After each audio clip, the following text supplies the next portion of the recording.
Order at 7 p.m. with a roll call vote. Phil Preston? I'm here. Dan Golden? Here. Jeanette Stewart here. Would you please stand for the Pledge of Allegiance? I pledge allegiance to the flag of the United States of America and to the republic for which it stands, one nation, under God, indivisible, with liberty and justice for all.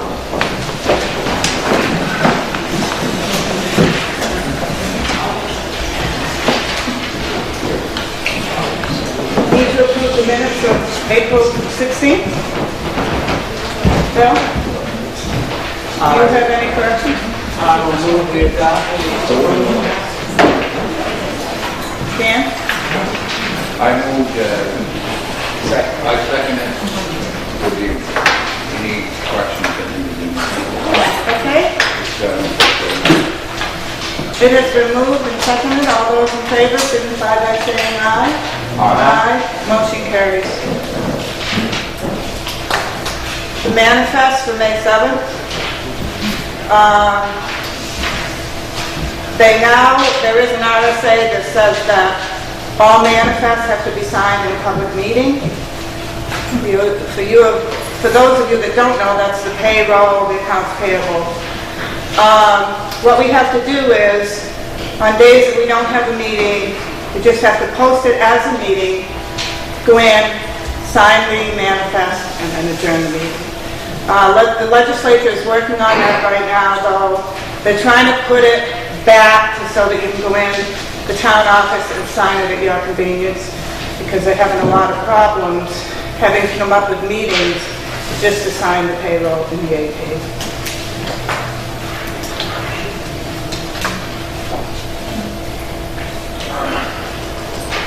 So we can sit here and stare at each other. Thank you for the opportunity. Hi, I'm Dan. How do you like me so far? And so that you'll know, we go in the town office and we look these over. It isn't like we've just seen these tonight.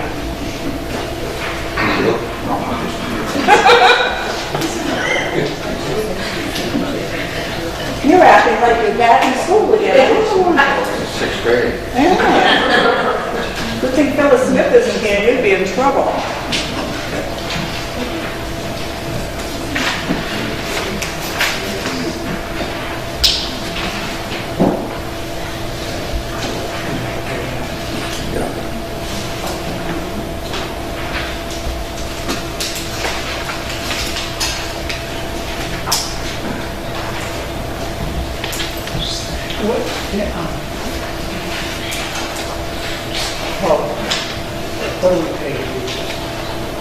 We're not paying anything this night. This is to encourage us to use it in the future.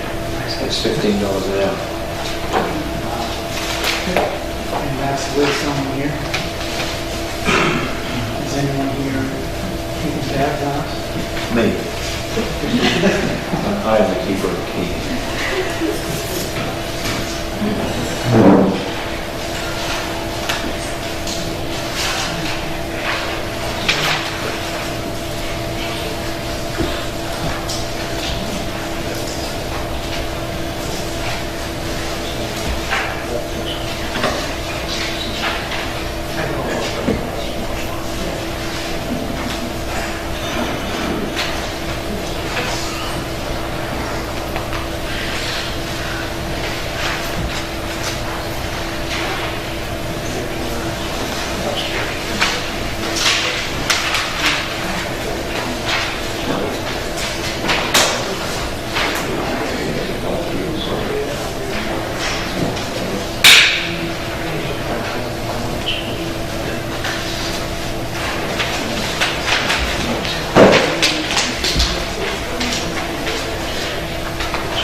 have to ask the water and sewer and the electric commissioner who they would like on the personnel policy. Before we vote on that. Well, I'm going to ask, that's a tricky one. We can vote on him.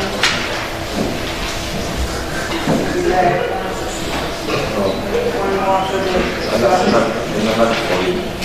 in this part of In it. that file, as you get there, yeah, you'll see what, yeah. Okay.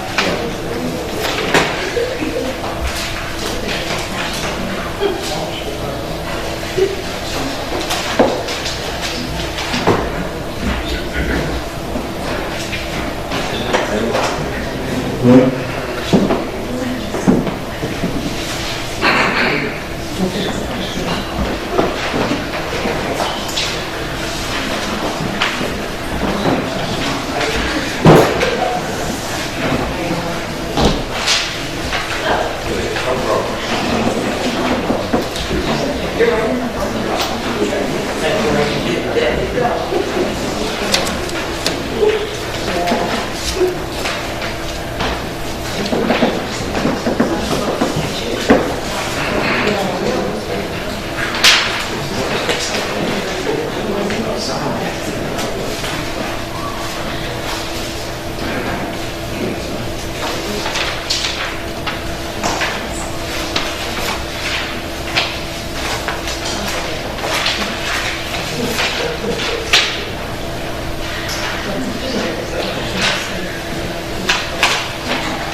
All set up? No, I didn't.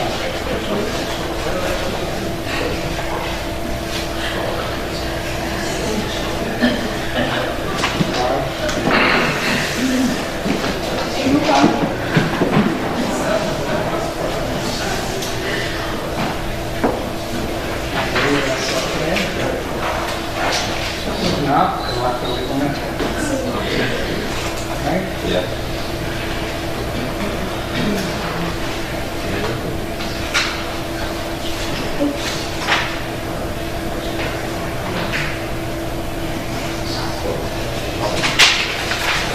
I better keep checking my work back.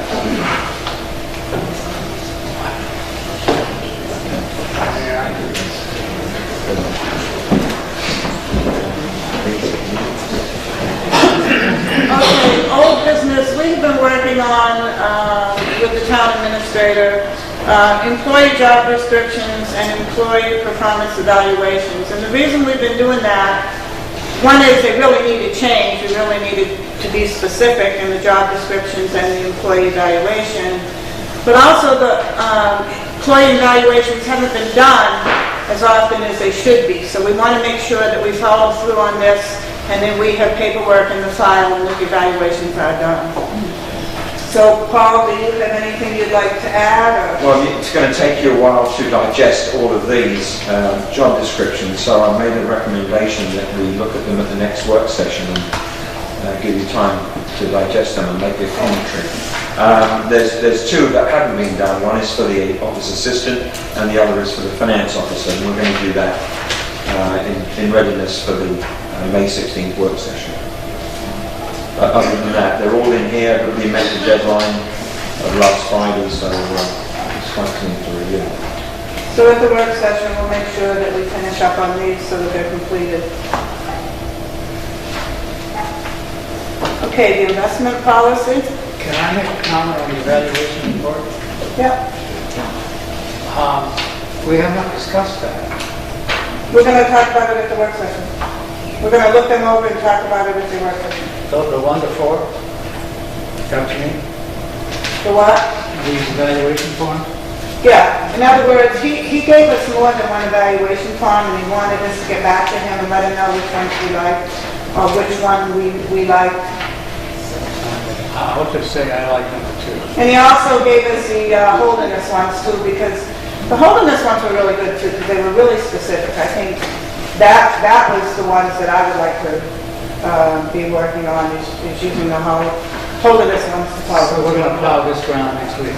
So at the work session, we're going to go over all this. And we're going to go over the job descriptions too. Okay. Danny, have any questions? No?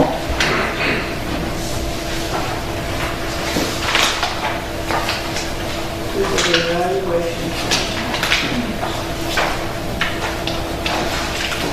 Okay, the investment policy? The auditors suggested, and of course this should be looked at each year and adopted by the board.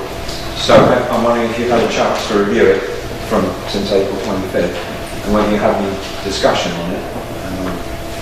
If not, I would like you to adopt it for this year, and we'll sign off. Because we have not been doing that at all. I'll get the changes made on the face of the document. It was done in 2007, so Yeah. I'll do it for this year. Yeah, And if you just sign it, if you three of you just sign it, then I'll get the proper I didn't see it. face page. You didn't see the investment policy? I did see it. Okay. I did not see a reason to change it. Okay. Danny? I didn't see it, and I go along with Okay, then I'll make a motion to adopt the investment policy of 2007. Is that a second? Second? And Although, that has nothing to do with the town trustees. no. No, It's just cash, right? Right. nothing to do with It's it. just for the town, for the auditors. Okay, motion has been made and seconded. All those in favor signify by saying aye. Aye. Motion carries.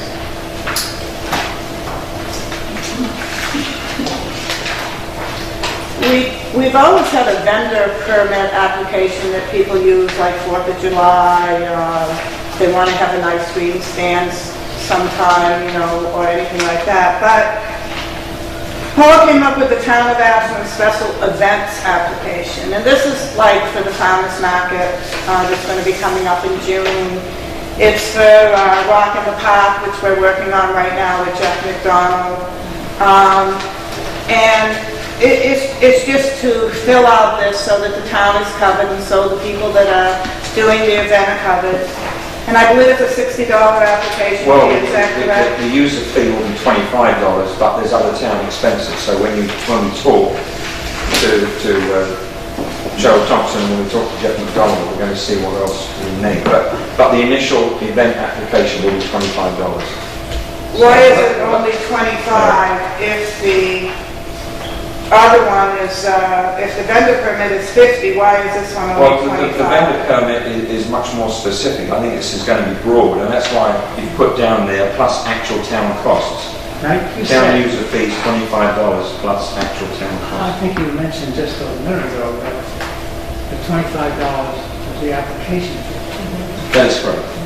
So then there's a use fee, that it's not the same. Well, that's right. And when we discuss with the individuals what the nature of the event is, then I think because it is a special. It says town use fee. Yes. That's the implication is Well, the whole it's ball the- fee of $25. No, that's the application. But I don't think we need to talk, I don't think we should talk with the individual about what we're going to charge. I think as a Well, board, that's your decision. we have to decide what we're going to charge each individual that's going to have a special event. I don't mind charging $25 for an application, Yeah. but to use the whole field for whatever period of time people use it for $25. No, That just doesn't that's not the make sense. intent. That's not the intent. But the word. I know, it's got user fee, I know. Yeah. So we're going to have to change that. But it should be a set fee, shouldn't it? Right. I I mean, think it should be Right, for the vendor permit is a set fee of $50. an afternoon, an all day, 2 days. The vendor permit is if the ice cream gentleman comes to 4th of July for 3 or 4 hours, and he is charged $60 for that You specific. charge 50, right? Yeah. $50 less. So presumably, when it talks about plus actual town costs, that means towing. As these are special events, that's right. It's something, and that's why Mr. McDonald is here this evening to talk about the event, because we may need detail, police detail. And somebody's going to clean the trash. Well, that's correct. Yeah. Okay. So each and every special event application, I think it should be. so I agree with the 25 fee for application. But you can't charge everybody, let's say, $60 when they just want to. Well, we've never really had a special event before, so, we've only used the vendor's fee because that's all the people have ever applied for a permit. And now we've got two significant events in town, and that's why we put this together. Well, I think if we're going to charge a vendor fee of $50, and some of those people only stay 4 hours, or they might stay a whole day, or they might stay 2 days, I think we should probably be consistent and charge $50, for the special event application. I mean, that's what we charge to the vendor, so I think we should charge $50. Application? Well, which includes, The vendor- cleaning it up and all that. Yeah. Well, how do we know that $50? Well, when we don't, that's why we put town costs, because the ice cream gentleman doesn't require any detail, he doesn't require any cleaning up. And he just parks his van there and that's it, so. See, that's like the vendor permit, it's only $50, but usually they clean up after themselves, where they are in their area. So if someone files this special event application, they pay $25, and they get turned down, what happens to $25? They get back. They do. Okay. Well, that's fine, just as long as it's clear. If they're turned down, they get the money back. But I don't think it should be 25. My feeling is it should be 50. The vendor fee is 50, and it's similar to being a vendor. It's just that it is a special Well, event. to me, a vendor permit and a special event application are two different things. Well, they are, except they're similar to the fact that they're going to be doing an event or whatever. I mean, 4th of July is an event, but I guess it's not a special event. But a vendor's fee is the person that's down for 4th of July, sells hot dogs or ice cream or whatever it sells. That's a vendor fee. But see, they don't pay that down at the 4th of July. I mean, any vendor can come in for nothing and set up. They only allow so many in there. Chesley is in charge of the whole thing, so the others that are there do not pay a vendor permit. They don't. No. Now, if we have a fee What for are? a big event, that's a little different than what, than a farmer's market, where $50, that's a lot of zucchini. Now, is that, excuse me for asking, but is that every week? No, that's a one time to allow you to be there.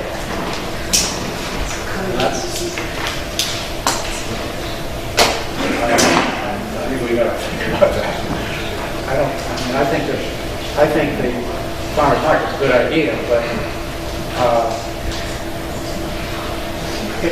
if someone can apply for basically an annual permit, that's got to be spelled out. And we've got to understand. What's an annual permit?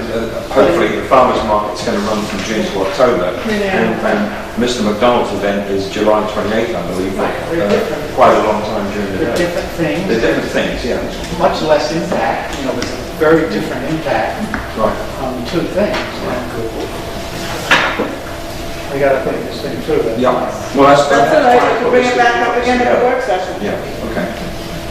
The vendor permit we've always had, but we can bring that back up too and go over that if you want. Maybe we should talk about both of them. Want to do that? I would think they ought to be discussed in conjunction. Okay, well then let's talk about the vendor permit and the special events application at the next work session.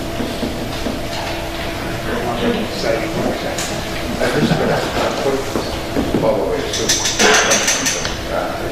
it's up to the 4th of July committee not to charge the vendor to come in. No, it's not up to the 4th of July committee. What the 4th of July committee did a few years ago, they let Chesley be in charge of all the vendors at the ballpark. It used to be, before that every vendor paid a vendor fee and put their trailer or whatever at the ballpark. But a few years ago, the 4th of July committee voted to have Chesley in charge. So Chesley's in charge of the whole thing. Okay, I got another quick question. Who's Chesley? Mr. Chesley from the Campton area. He runs a Holden store, right? Yeah, he runs a store. I don't know, they're all relatives. There's another store up in Campton. I'm not sure what his first name is. So They have like So Chesley lets these people, vendors go in. and then he charges them so much to be in there, and he makes money off them. He gives money to the 4th of July. And he has to give so much to the 4th of July. Oh, he has to give a certain amount to it. So the 4th of July committee. Yeah. But nobody has to get the vendor permits. Now, if you have, like, some people have a trailer at Busty's, and they might sell ice cream, or they might sell onion rings and french fries, they have to get a vendor permit. Because they're not on the ball field. Right. Well, What if you're not selling anything? What if you're giving it away? You still need a permit? You still need a vendor permit. You need a vendor permit to have your actual trailer or whatever it is there. Now, in your case, it would not be a vendor permit. It would be a special event permit.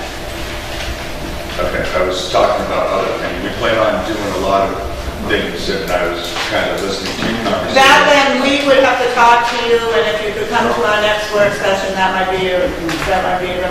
Just the McDonald's is on the agenda. Yes. Okay, Personnel Policy Committee reorganization. There are some things in the personnel policy that really need to be changed. We really need to have some committee meetings. I'd like to do the voice. Well, I have been on the committee. We need one more selectman. I have been on the committee. Patsy Tucker, Tim Paquette, Don Marin, and Jim Gleick.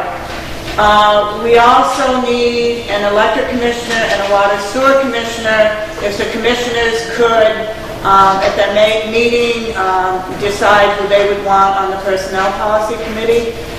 Bob, I believe you were on it before, and I know Kendall was on it before, so. No, I was not. You weren't? No.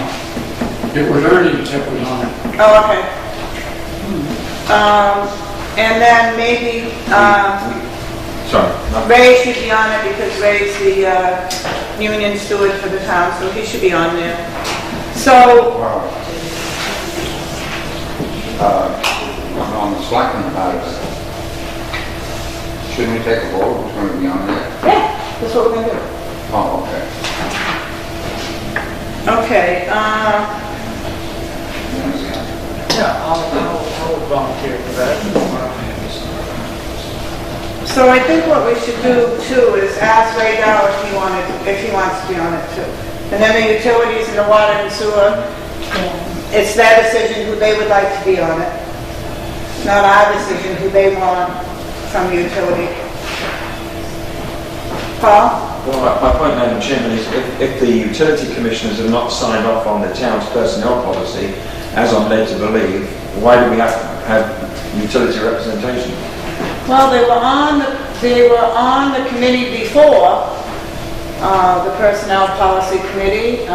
Bob, do you know if the Water and Sewer wants to be on the Personnel Policy again this year? Well, we can talk about it between us and get it back to you as soon as we can. Bobby, do you know anything about the elected commissioners, if they want someone to be on the Personnel Policy Committee this year? I don't know. When you have your meeting, could you bring that? We'll meet tomorrow night. Blake? Kendall was on that committee, Yes, he was. That's what I said. and we do not have a policy of our own, as was written in a memo. down to the electric commission by the town administrator. We do not have a policy of our own. We have our own, we've only asked for one thing, and that was a report time. It was changed from 15 minutes to 30 minutes. I went back up and talked to Paul, and I asked him about going back to the 15, and I gave him all the documentation stating that. Then I think when we have our first personnel policy committee, that your commissioner, one of your commissioners needs to bring that up with. And we'll take care of that tomorrow night. Okay. We also need, I was on it before. Danny, did you want to be on it? Is that why you No, want to go? Phil would like to. Okay, because there's two of them that are on the personnel policy committee. Two So is of it them, all right two of us. if, two select, is it all right if I do it again? You want I'll do it, yeah, I'll do it. Yeah. So it's okay if the two of us do it? That's fine with me. Okay. So then, Paul, you would like us to nominate the ones that you gave us tonight? So then I'll make a motion to nominate Pat Tucker, Tim Parkett, Don Marin, Jim Blight, Phil Preston, and Jeanette Stewart to the Personnel Policy Committee. Have you asked Ray? No. Well, why don't we include it in the motion, we can turn it down? Okay, we can include them, and Ray Dow. All those in favor? No, is there a second? I'll second. All those in favor signify by saying aye. Aye. Motion carries.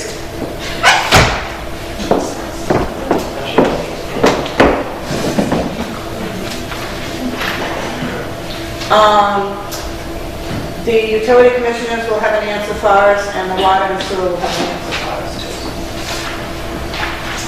too. Okay, the fire station roof call.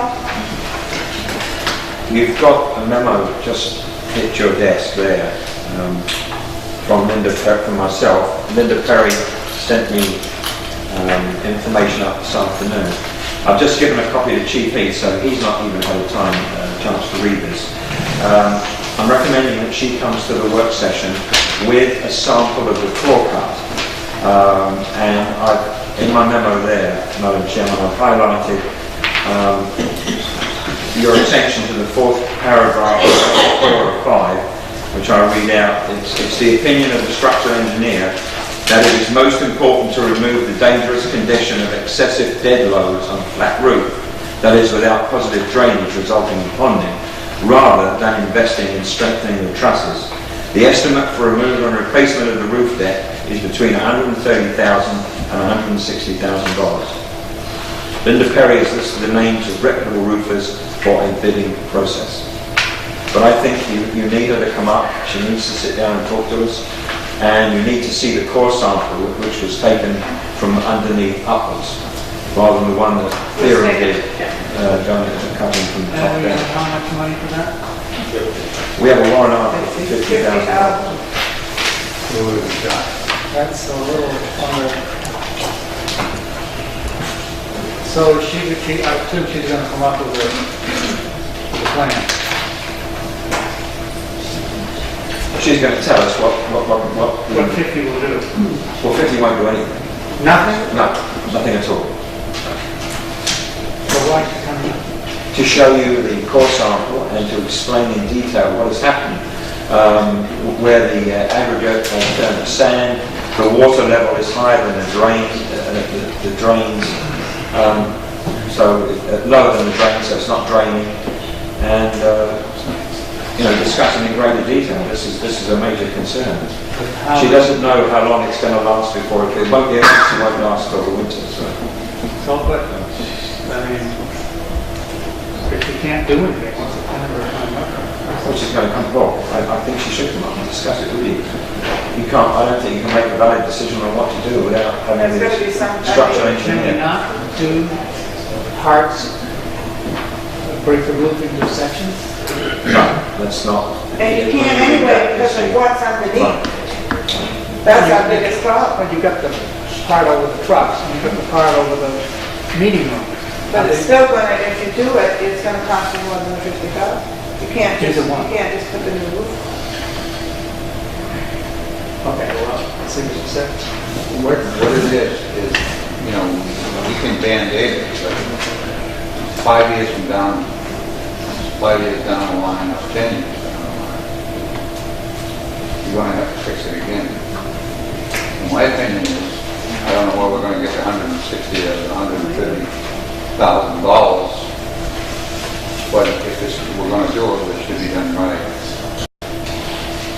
In my opinion is that if they put a roof on the fire station, a new one, complete, why the heck would they want to put a flat roof on it in New Hampshire or New England?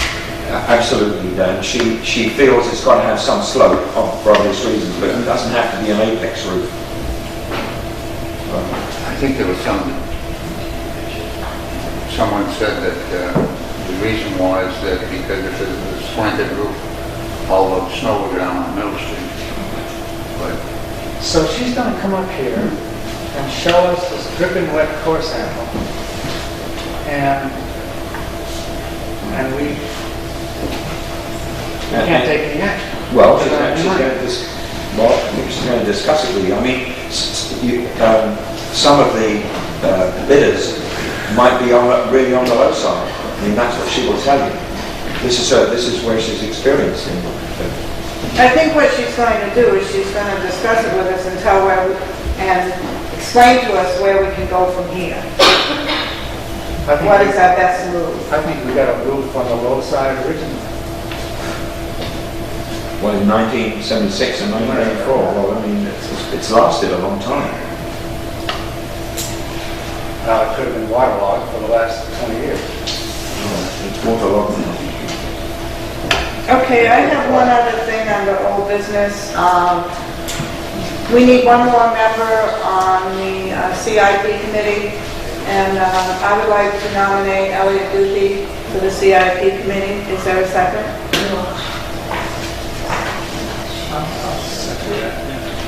Okay, motion has been made and seconded. All those in favor signify by saying aye. Motion carries.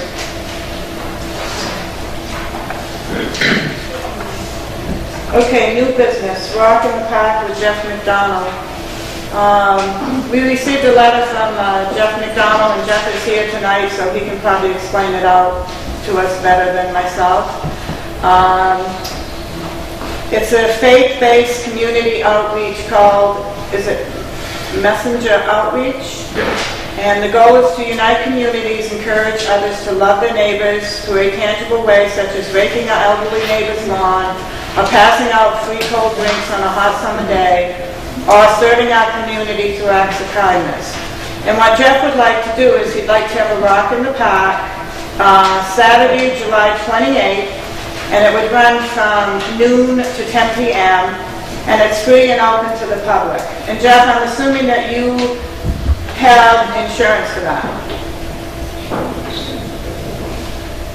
We were told to, that's why I was here to talk about all the issues and implications that we need to put this on. I'm working with various different groups from around New Hampshire and other groups that have done similar events to this. And they told me to ask about the TULIP program that the towns have available. The what? A TULIP program? New to me. I've never heard of it. This is the first time I've done an event like this, and so I've been working off the information from other people that have done it in the past. I mean, I think it's great. I don't see any reason why you can't have it. I know you checked with Jim Bright to make sure it was open, and you're going to have to check with the police and everything and make sure that they're okay about it. My main concern as a member of the Board of Selectmen would be the liability. So I would want to make sure that you have insurance that would cover the people that would be there. Right. That That's you would what have I was here liability to discuss about this. This is the only opportunity where I've had to get in. Right. I have talked with the police.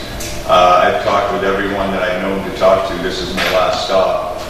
And the event is all planned and is all there. So this is my last stop to find out what information I need from the town as far as what you're going to require, like the application fees and things like that. And we're going to be talking about that at the work session, but you kind of have an idea, you know, it would be like in the vicinity of 50 or 60 bucks. Right, that's not a problem. The other thing is not only the liability for the insurance, but also we want to make sure that it is in writing that you would clean up after. Because you're going to have quite a few people there, there's going to be food, so it would not be the responsibility of the town workers to clean up after you're finished. Absolutely, we have our own cleanup crew. Chesley's will be doing the vending there. Alex Ray, the common man, is going to be there doing lemonade. And this isn't a positive, encouraging event. There's no alcohol, none of that will be there. This is all about volunteer, getting people to volunteer and to help their neighbors. So we had this open as an open community event. Now, I'm not really sure, and I'm not sure if this is the place to talk about it, or, but does the town have insurance for in a town event like this? That's not a town event. Okay, well, It is a private event. is there, I was told that this tulip program that was done through the town, he said you would know what I was talking about. We don't have a tulip program. Maybe some It's through the towns state of New do. Hampshire, maybe. If you can check into it and find out about it. Yeah, I'll look into that. So was my insurance group, because that was supposedly a lot cheaper. The event he did that was similar to this was $500 for the insurance. Through the tulip program, it was $130. So obviously, I want to do this. This is a free event. Nobody's being charged here. I'm not making any money. I'm pretty much paying for this out of my own pocket. So any expenses that I can save, obviously, will be the better. I'm doing this because I believe this is an answer, and somebody needs to stand up. I'm concerned about, the condition in New Hampshire and kids bringing guns to school. Well, we can look into the tulip, but I'm not familiar with it. We've never had it. Eli, are you? I just looked it up. And what does it say? It's through LGC. It is part of it. And they do through EBI, which is an entertainment group, work for covering some of the, offering the tenant user coverage. And so they will take care of some of the insurance issues. Probably because we have insurance through them. What is it called? Tulip water? It is called exactly what he said. It is a tulip program.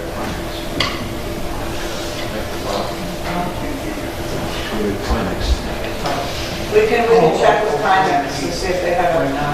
We have to LGC anymore for the liability.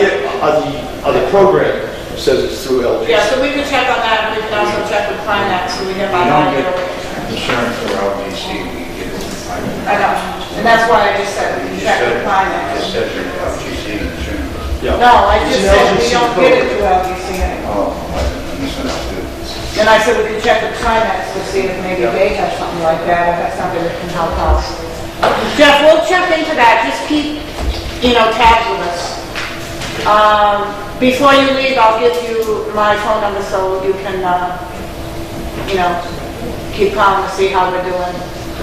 And we need to sit down sometime in the town administrator's office so we make sure we have everything in writing and know exactly what's going on. But I think it's a great idea, and I think it should work out well.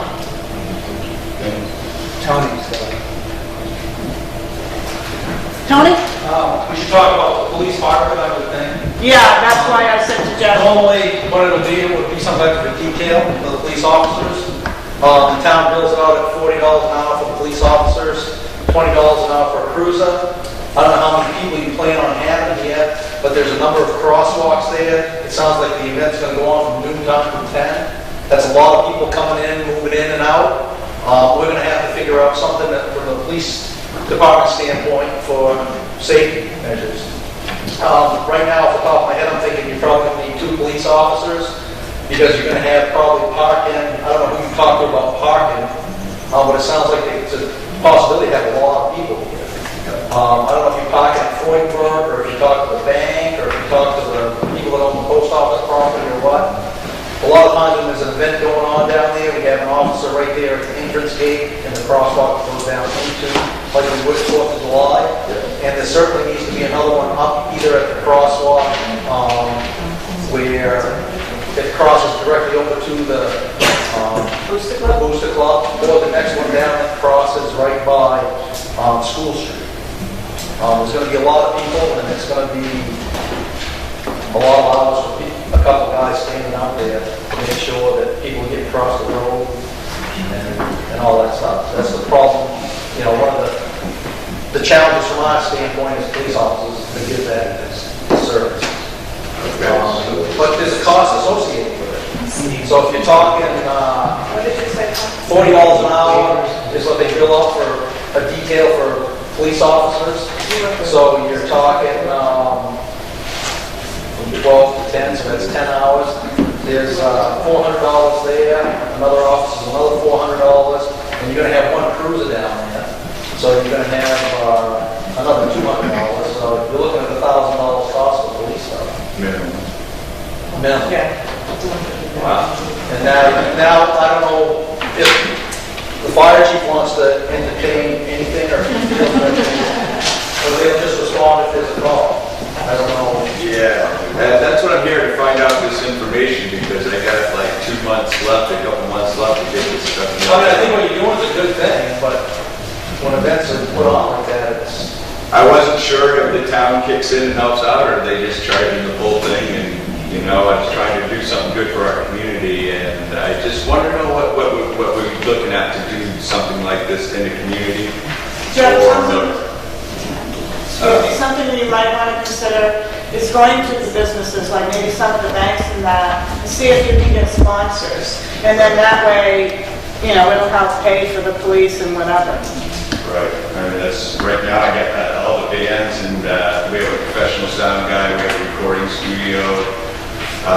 Then that's what you need to do. You need to see about sponsors. And the whole thing I'm doing for less than $1,000. So, I mean, it is, you know. I mean, if the selectmen say that they feel as there's no need to have anybody down here with traffic and all that other stuff. Well, I think there is, there's going to be a need for it. I just want to know what we're looking at for I costs. just don't think that We'll come up with a way. reasonable to think that you don't need some type of traffic control. But that's what I would do, Jeff. I would start checking the sponsors to help you pay for it. Yeah. Okay, Sandra? Ingrid is giving him some information for CERT down Quinn, because volunteers do that as far as, you know, crosswalks and stuff like that. Okay. With you guys, yeah. Because we have training to be possible, so. Yeah. Ingrid, when after you check with that and everything, will you make sure you get back to call so that we know what's going on? Yeah. Okay, you all set, Jeff? Yes, thank you. Just, you know, keep in touch with us, let us know what's going on. But as I said, I would definitely get sponsors to help you. Thank you. Okay, the fire station heating system.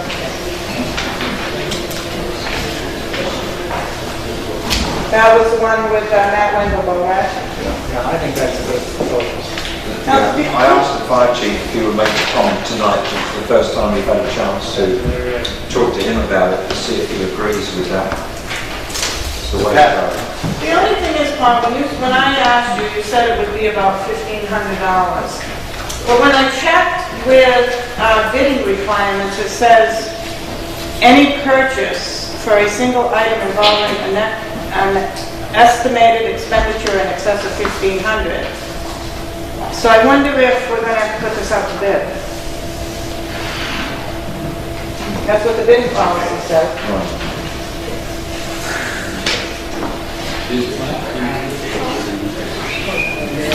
Steve? Okay, I think we're early yet in the process. The way this all transpired, we've had some difficulty with the heating system. If you look at our heating bill year after year, there are indications there. As it turns out, part of this may be due to the roof, okay? But the good part of it is that this relatively new two-boiler system that we put in has not really worked correctly since it was installed, okay? I'm not sure exactly how many years ago, it wasn't all that many. I appointed 3 guys in the department to look this situation over and come to proposals for a solution. They looked at all different kinds of things. We had Matt Wendelbo, who's in our department, who does this for a living, who's looked at it and come up with one idea. And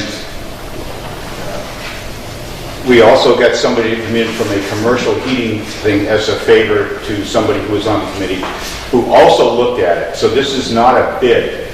This was, he just looked at it, gave a ballpark figure. He did itemize it, and it does look exactly like that, but we did not put it out to bid. And I'm not proposing either at this point that we go with one or the other. The problem is that heat is not being delivered up to the apparatus floor for one reason or another. Some people think it's the piping size. Some people think it's the way the piping is routed through the boilers. Matt Wendelbo proposes that it's the vents on top of the modine heaters that need to be replaced.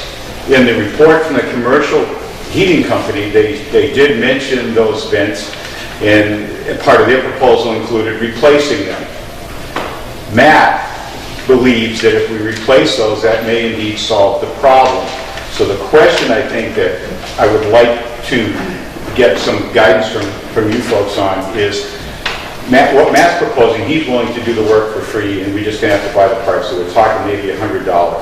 I don't remember the figure. He had it in his letter to me. I asked him to put it all in writing. The other proposal, I was floored when I opened it up and saw it, was $29,000 to fix the heating system. Big difference. Well, what I would like to try is, I don't want people to think we're just taking shots in the dark, but since replacing the vents on top is in the same direction as the other proposal, I would like to get permission to go ahead and do that.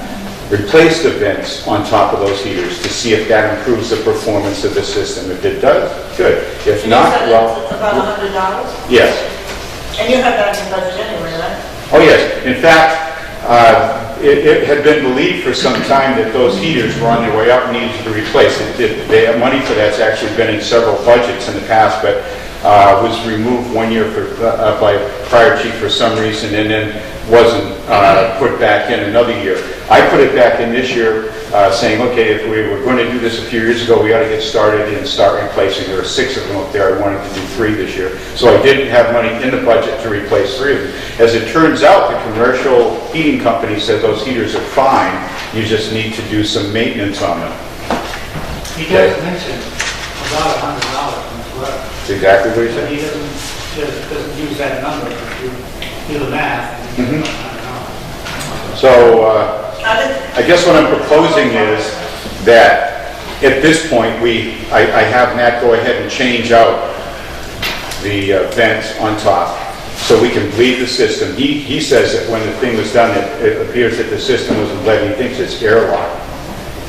And so I would like to go ahead and try that, but just to keep you, and report back and keep you apprised of what we find. We have, the heating system, I mean, the heating season, I hope, has passed us for this year, but still, I'd like to move on it so we're prepared for the next one. We're spending somewhere in the area of $2,000 a month for heating that station this year. Can you not just do it? Pardon? Do you need a vote about it? No, I don't, but I just wanted you to be aware, and I wanted to keep Paul informed, so I forwarded the information I had. The group I had working on this reported to me, and I'm just passing it on. I think it's a good idea. I think it's a good first step. That way we would know more. We either know that's the whole problem or not. Either it's going to solve it or it's not. That's right. And you're just going to have to go from there. Okay, so we'll move ahead then and try that. Okay. Okay, thanks, Dave. Okay, the town shooting range. Just tell me what I'm talking about. Yeah, the chief of police is going to talk, and so is Public Works Director Tim Care. Okay, that was part of my monthly report, but I'll just read that part of it now.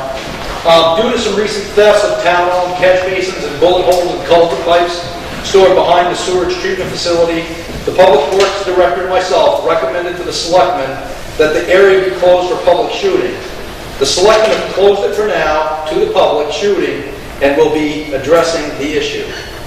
It's into the selectmen's hands now. Mr. Pocket and I recommended something because of what happened down there. And now, basically, the decision is yours to feel how you're going to handle the situation. My recommendation would be that you check with our insurance carrier and maybe the town's attorney to find out what liability there is in it for the town. It's basically trespassing. Well, it's posted now, so it will be. But the fact of the matter is that somebody shot culvert pipes full of bullet holes, stood a gas tank up and shot at it on the culvert pipe, and riddled the culvert pipes full of holes. And while somebody was down there shooting, they recognized that the town had some metal catch basins down there and decided they were going to be scrappers and run off with it. And Mr. Pocket can inform you of the taxpayers. Between the pipe and the catch basins, it costs the town about $4,500 worth of material. The catch basins we can never get back; those have been shipped out. The culvert pipe is still there, but it's useless. It's full of holes. I mean, it's too bad. You know, a few people have ruined it for everybody, but like Tony said, we've thought about this. This is our recommendation. Do you have more to recommend in terms of what we should do? My recommendation is that you talk to your insurance carrier and that you talk to the town's attorney to find out what the ramifications are for the town. I can tell you that through conversations with a number of people, plus having gone down there once we had closed it off, that there were some people down there shooting with exploding targets. I mean, it was rocking, Sunday afternoon, it was rocking me at the police station.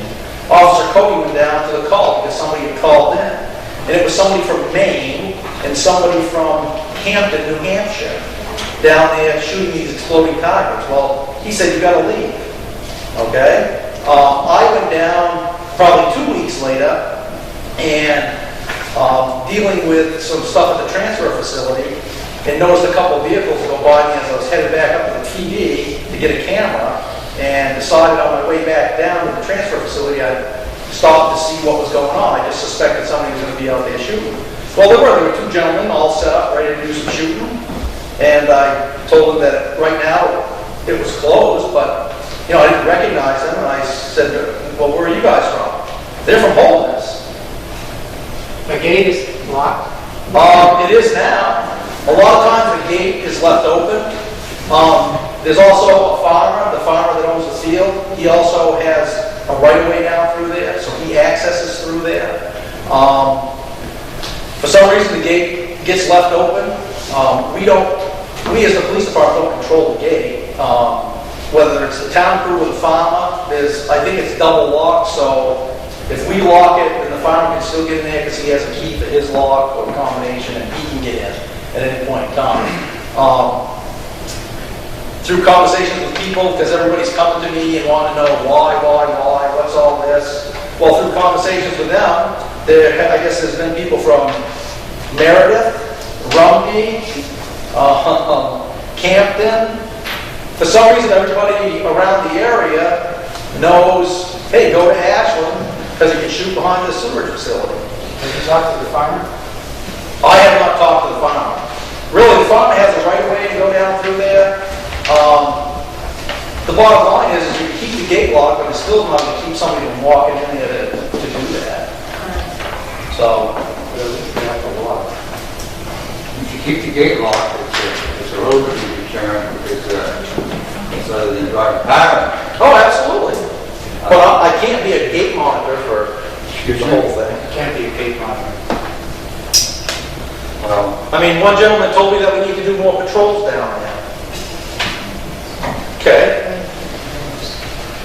Now we're going to babysit a shooting range. You have a video. So, but the bottom line is it was a recommendation that Mr. Pocket and I came up with. We've turned it over to the selectmen. The selectmen control what happens with town property, and It's pretty much as simple as that from my That's what standpoint. we decided. I just don't recommend that it be a shooting range for public. Well, basically, the people, the town people that use it, they don't use it as a shooting range. They use it like their rifles or shotguns or whatever for hunting. Am I right or am I wrong? It's still shooting. I mean, whether you go down there to shoot a few, I mean... Well, the police go down there and shoot, don't they? Yes, we do. Do other departments, other than the Ashland department, go down there and shoot? Yes, they do. Where's the liability? We train with other departments because we have mutual aid. You talk about liability, about people, isn't there a liability with other officers coming in from town if they get hurt? Isn't the town of Ashland liable for it? That's a good possibility. That's why I said, I think that you should check with your insurance carrier and with your town attorney so that you can get feedback from them to make an intelligent and reliable solution to the problem, that's all. I mean, I'm not going to argue about it. I mean, I know how I feel about it.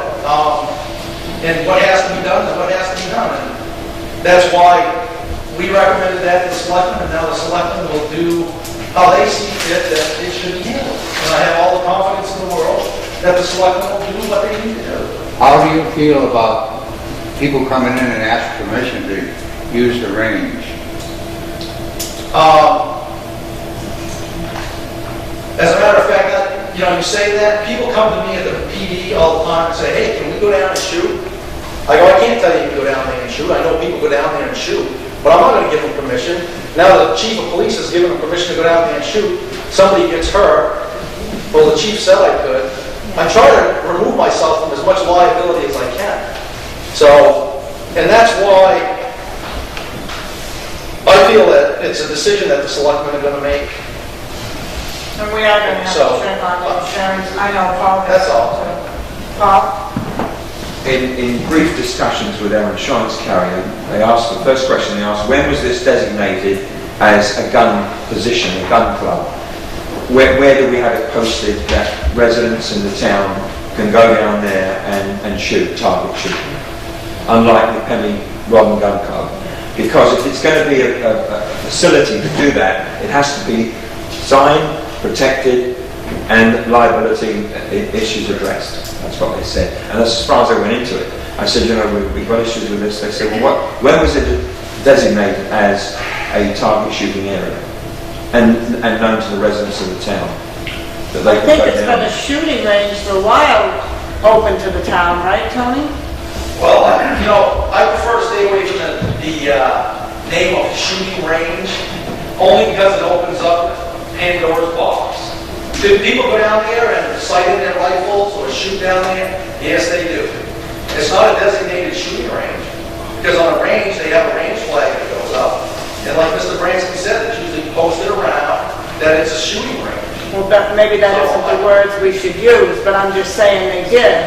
They have been doing that for People years. have been, you're going to have testimony right here from Ron. Gentlemen, Just a minute. May I say something? There's 3 selectmen here, and I'm entitled to a voice. Now, this gentleman up back has had his hand up for about 20 hours here. Somebody should answer him. I was waiting for Tony to finish. I forgot your first name. Ron. Ron? Ron, I can address some of the issues that the chief has brought up, which are valid issues. One of them being, why is the gate left open? At one point I talked to the farmer and asked, isn't this gate supposed to be closed at all times? And basically what had happened was it was mislocked by the town. That when the town's lock went from chain to chain, dangling the farmer's lock, so he couldn't get in. And it's been an issue. This was years ago, when it first got put in. That was a problem, so a lot of times he's like, I just leave it open. That was one of the issues brought up. A second one about babysitting or patrolling down there. If you have items of value down there as a taxpayer, I think they should be patrolling that area. If the gate was closed, they probably wouldn't have walked off with a piece of metal. My feeling is people that have the keys should get together and come to an understanding that the gate needs to stay locked. Pam? I want to just address the locking part of it. I think the farmer might have misinformed Ron a little bit. I saw. There's 2 padlocks on that lock, on that gate. One belongs to the town of Ashland, one belongs to public service. The farmer was given a key to our lock years ago. The farmer has a camper there, he lives there basically during the summer. He does not want the gate shut while he's out there. He has been locked in numerous times, and he forgets his key, he calls his son in Franklin or wherever to get it. He has a key to our lock. We only have a problem with public service not locking through our lock. We in fact have public service locked twice because they do not lock it through our lock. So the gate is left open the majority of the time in the summertime, yes, because the farmer stays out there. And with, he's down there after hours. I'm not going to go down there 4 o'clock, 4:30 in the evening to see if he's shut the gate and he's in for the night. I don't know. I'm not going to drive out on his property on the field to see when he's tucked away. So that's why the gate has been left open the majority of the time in the summertime. I can tell you now that that gate is checked every day. Since we've had the bullet holes in the pipe, we check that gate every day now. So now it's being left open. It's either public service or the farmer. We are locking it every day that we are in there. Somebody else had their hand up. Lee? Yes, Lee Davis. I can enlighten you a little on the history as I used to work on the water sewer plant.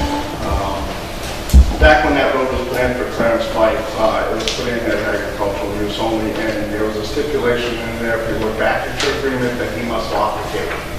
Now, however, I have too spoken with Clarence Pike on many occasions and do have permission to go out and hunt on his property. Yes, as Ron said, he got locked out. Also, he got locked in one time and had to walk uptown.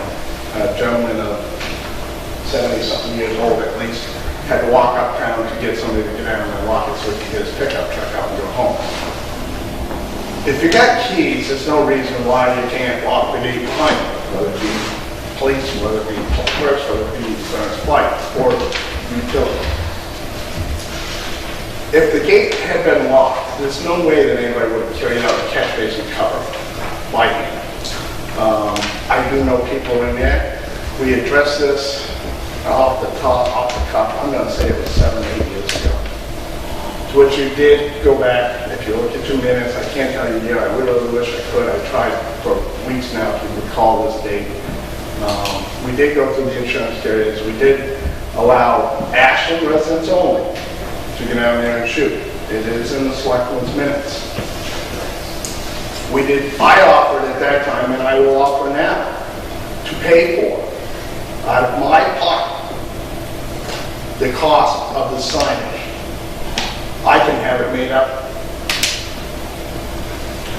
and I will pay for it. At the time, it was decided not to put signage up because we didn't want to advertise it, and it was left at that. Throughout the years, I have asked quite a few people to prove to me that they were residents of the town of Ashland on numerous occasions, and then to leave, which I did. I have also, my son and I have also, police picked up debris down there, and I want to put a simple sign on the fence, carry in, carry out. I was asked not to. So we continue to pick up the small stuff, and it's usually not a lot of stuff. We addressed this, part of this issue. Oh, Danny, you might be able to help me. I don't know how many, 3, 4, 5 years ago, Chief Chevelle was the chief at the time. And a lot of the debris that was down there, as Danny, having a police background, went down, specifically saw for himself, was not our debris. It was police debris. I have tried to keep this thing clean, try to keep it open, try to do everything I can. I do believe, and I might be wrong, doesn't the police department do rounds where they go around and patrol the town properties? No, they do.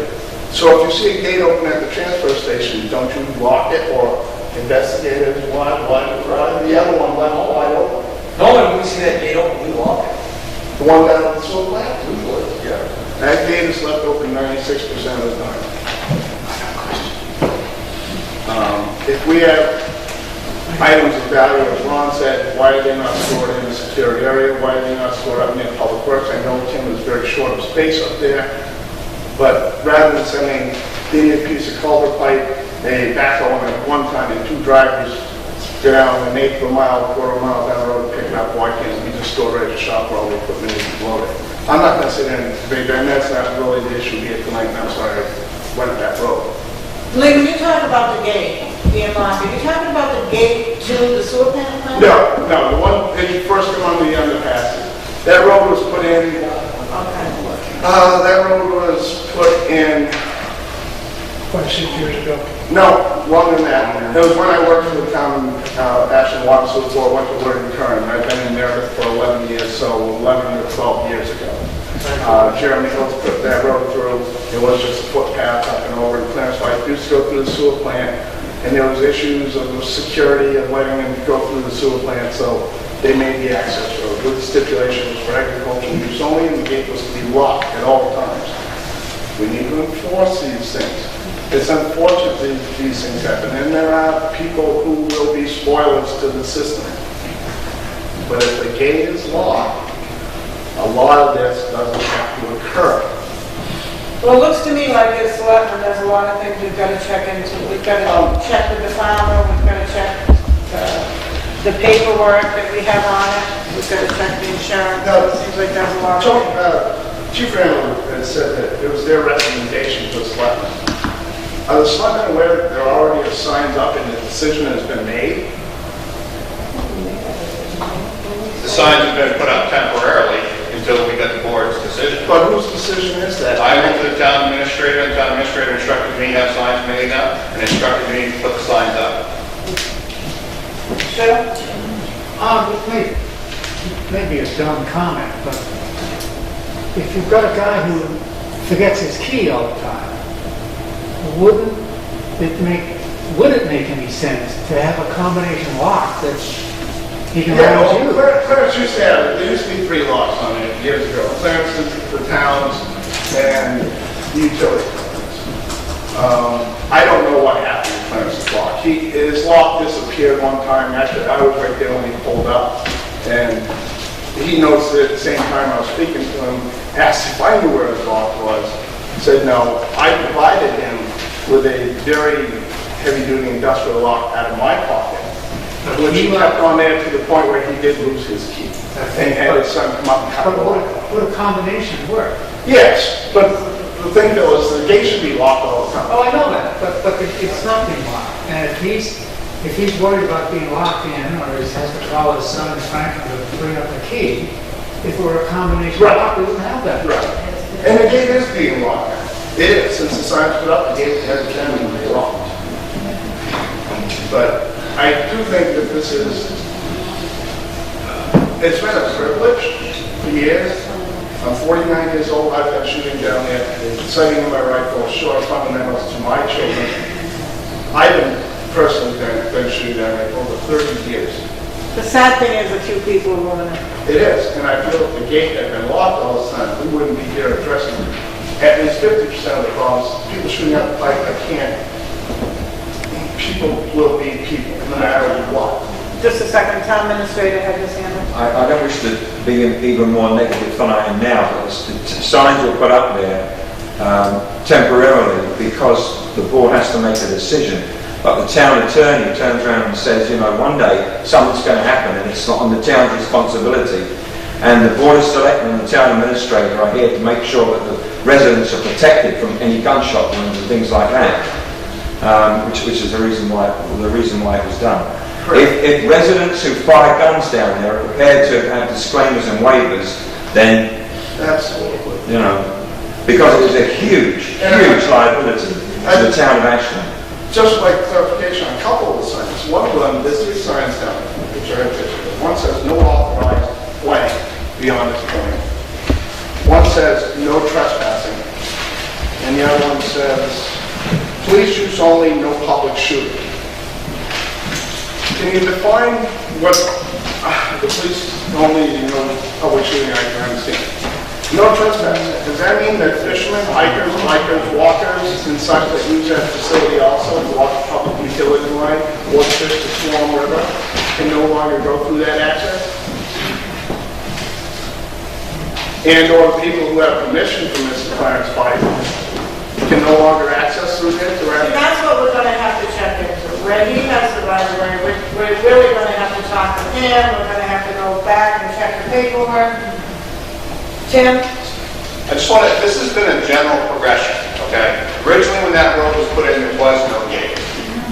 Because the town was storing stuff on town property, the gate was installed, locks were put on, keys were handed out, so on and so forth, okay? The sign was installed, and it has stated since, one of the signs on there, no unauthorized vehicles, or authorized vehicles only, which means town vehicles only, which was to deter people from driving in there. If the gate was open, if the sign was there, people were to walk in, even though the gate was open, okay? So these are the steps that have been taken. It's like, for 30 some odd years, there were no gates at the Public Works Department, because people were taking liberties with sand, salt, gravel. We had to put gates up. The ball fields.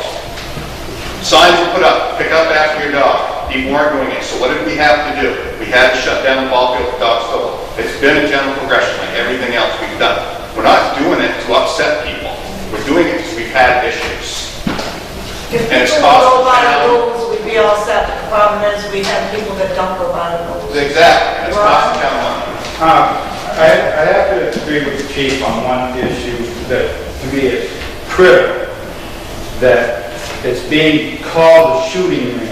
And whether I ever get to sight in a rifle down there again or not, calling it a shooting range to me seems to put the town at greater liability than leaving it as open public land owned by the town, the same as the water tower property and any other properties that people hunt on.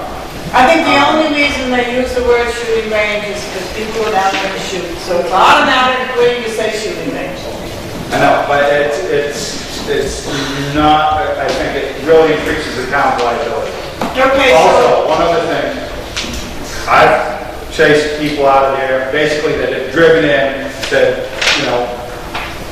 you're not supposed to drive in here. Well, a cop in New Hampton told me I could come down here and shoot.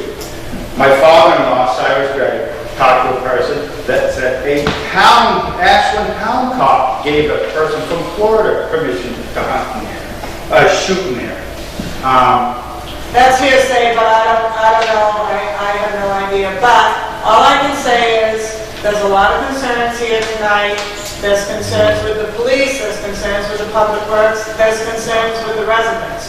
We're going to, as a board and as a town administrator, have to go back and check into everything and do what we have to do. We're going to have to bring it up again at the work session, and at our next regular meeting, we will have that information for you. No unauthorized what?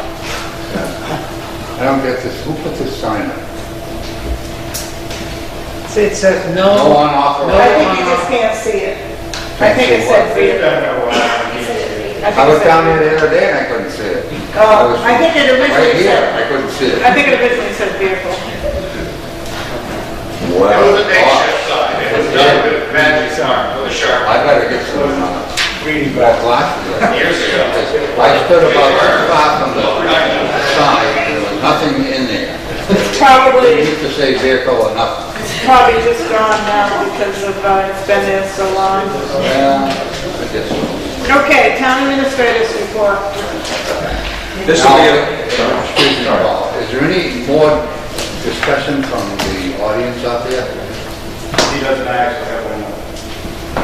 Will the police department still be allowed to shoot there in the meantime until this gets researched? Police department. Why? I would think the police department could have employees, they're the police department. But if you find it's a liability, But it's not, but they're covered because they're employees. They work for the police department, they're covered. so they're covered to shoot bullets around wherever. Not wherever, they should be responsible, I would think. But it's not a designated range for them. Well, these people came here for questions tonight, and whether you want to keep them going or not, I think they should be answered. They're residents of Ashland. Scott? If they're down there shooting with other police departments from out of the area, are they residents or are they under our insurance? I don't know, that's something we're gonna have to check. You don't know, you're saying we can't shoot down there, but they can come and shoot. If it's closed off, it should be closed off. Scotty, I didn't know that the other towns were going down there and shoot, and now the You municipal just was going to have to you just told my brother that they should be all right for their town employees. The town wants Mr. to Randall because said, they have. Mr. Randall said they go down there with other police departments for training. I'm not talking about other police departments, I'm talking about Ashland police officers attorney. As long as it's Ashland police officers only down there. We're gonna have to check into what's going on, Scotty. We got, Ron? And one other thing I wanted to bring up, there is stuff stored down there. The people that I know that go shoot down there, I would want near public property, town-owned property, because it's like having another set of eyes, that if I see something that's hinky or whatever, I'm going to report it. I'm not the one shooting up the stuff. If I see somebody driving in there or doing whatever, so it seems to me you would want the responsible individuals there to keep an eye on things. Well, no one reported these damages. Tim had to find them on his own. Jane? Yeah, I don't shoot guns, so I can't even speak to that as far as a lover of being able to do that, or the ability and the responsibility of having that. But I would think that any time you have the public shooting guns, then it should be in a designated area and being monitored. That's all I have to say about it. I think we've taken a lot of input. I think we can digest what's been given, what information has been given us, and move on. I think we had one more question, and that was from Neil, right? Yes. I personally, I've lived here in town all my life. I've gone down there and done shooting and seen other people down there. But I think if the police department has a right to shoot down there, I think us residents should have a right. I am against other town police departments going in there and shooting, and I can't go down there, and I pay taxes here. Those other towns don't pay taxes here. Come on. That's why I said, Neil, we're going to have to, after work session, we're going to have to discuss this, and we're going to have to decide what we're going to do. It's going to take a lot of research and Yes, study, it is. and I hope you don't jump quick on that. Thank you. Lee? One of the other issues there too, the other entranceway coming in from Cedar Lane is not fenced off. So that can be accessed in by vehicles. Can you just explain to me where it is so that we'll kind of get an idea of it? We're talking about shooting range. Yeah. It's town property down by the water well. Okay. You can come in that drive right there and drive right on down to that shooting range. It's not blocked off. There's a cable across there. Yeah, they drive around that thing all the time. They drive around it all the time. Excuse me, where's Cedar Lane? It's down by the water, where the water wells are. Rochester Street. Rochester Street. You know where Roger? Junkyard down there. Oh, yeah. Now, You can drive from there. yep, There's a road that goes right down into the fields prior to the well turning, and there was a wooded section on both sides of the gate. I actually put the cable up 11, 12 years ago, and now the utility companies have been and cut down the road underneath the power line. So Lee may be correct, it's been a while since I've been down there. It was cabled off with no trespassing, so. Okay. and that, but for my way of thinking, there's only one solution. You're gonna have to fence it off.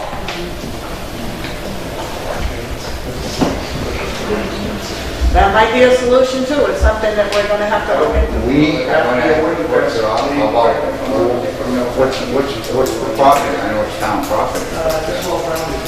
Water, sewer, and what's the like, is responsible for that? Before I get a contract. All right, that's not. Okay. Town administrators report?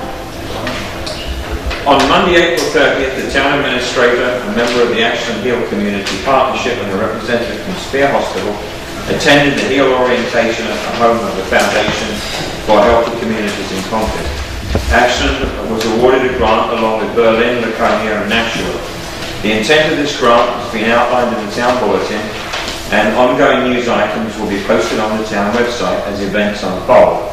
Suffice it to say that this grant over a 2-year period will provide support to our community to develop local solutions for improving access to affordable healthy foods and the opportunities for active living. For those community members who signed letters of support for this project, it is hoped that some will come to the training that will take place in Concord on May 14th.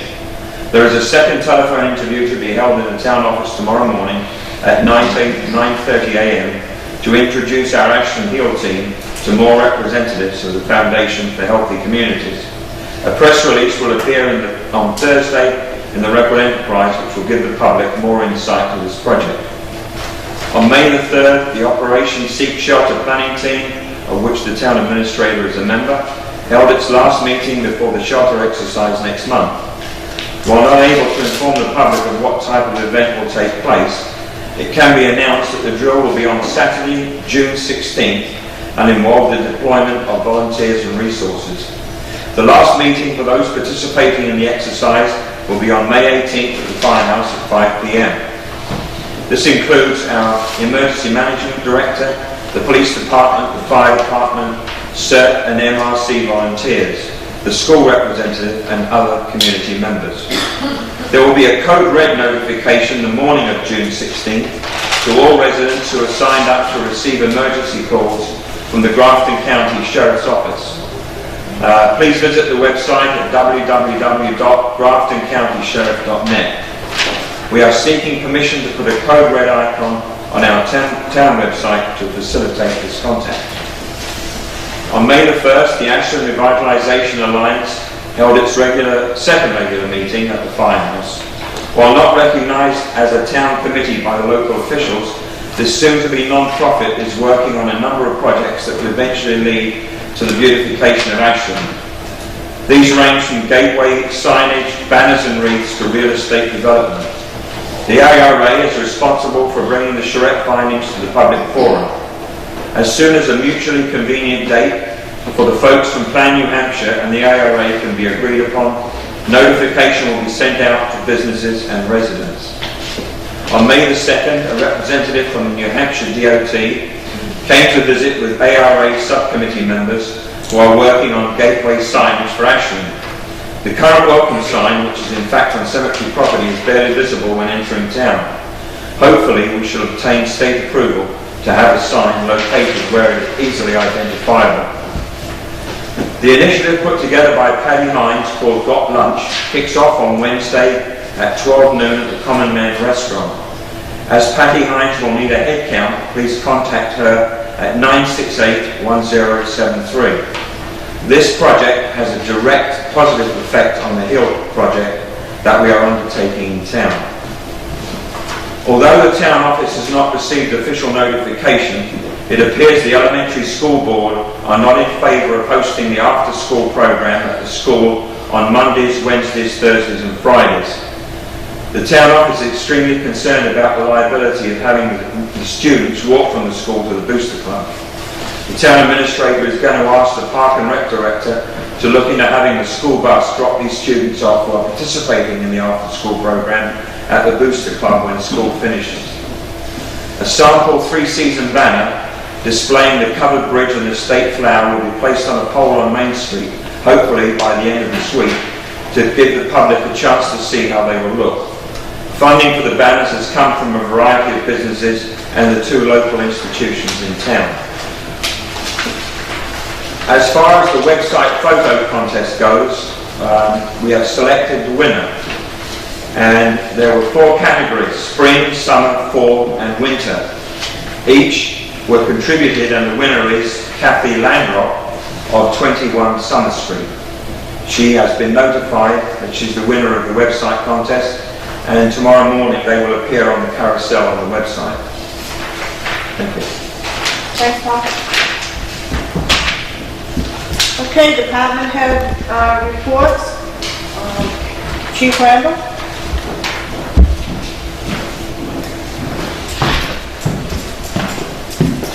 Police Department, April monthly report.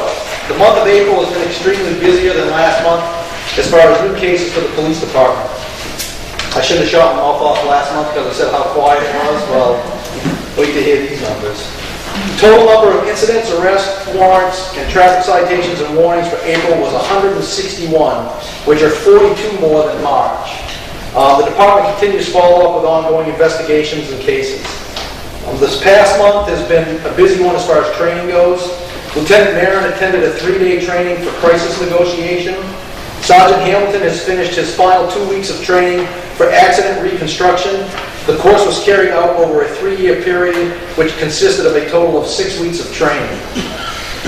Officer Cody attended a 2-day training course on crime investigations, and Officer Brady attended a 1-day training course for certification for physical fitness testing for police officers. The new radar unit has been installed in the SUV. I'm going to skip the part about the thefts at the catch basins and the bullet holes, so we already read that to everybody, and that hasn't changed. The department participated in the DEA's National Drug Take-Back on Saturday, April 28, 2012, from 10 a.m. to 2 p.m. at the Ashland Police Department. The total drugs taken in was 7.5 pounds. Compared to last year, we took in 28 pounds. Wow. So either the drugs are being disposed of and it's finally starting to slow down, or people just weren't able to drop them off.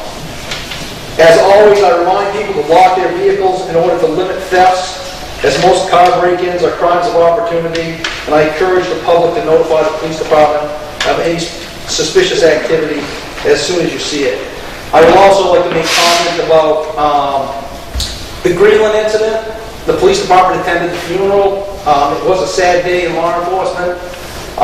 It was amazing to see that number of people in law enforcement there. It was just overwhelming.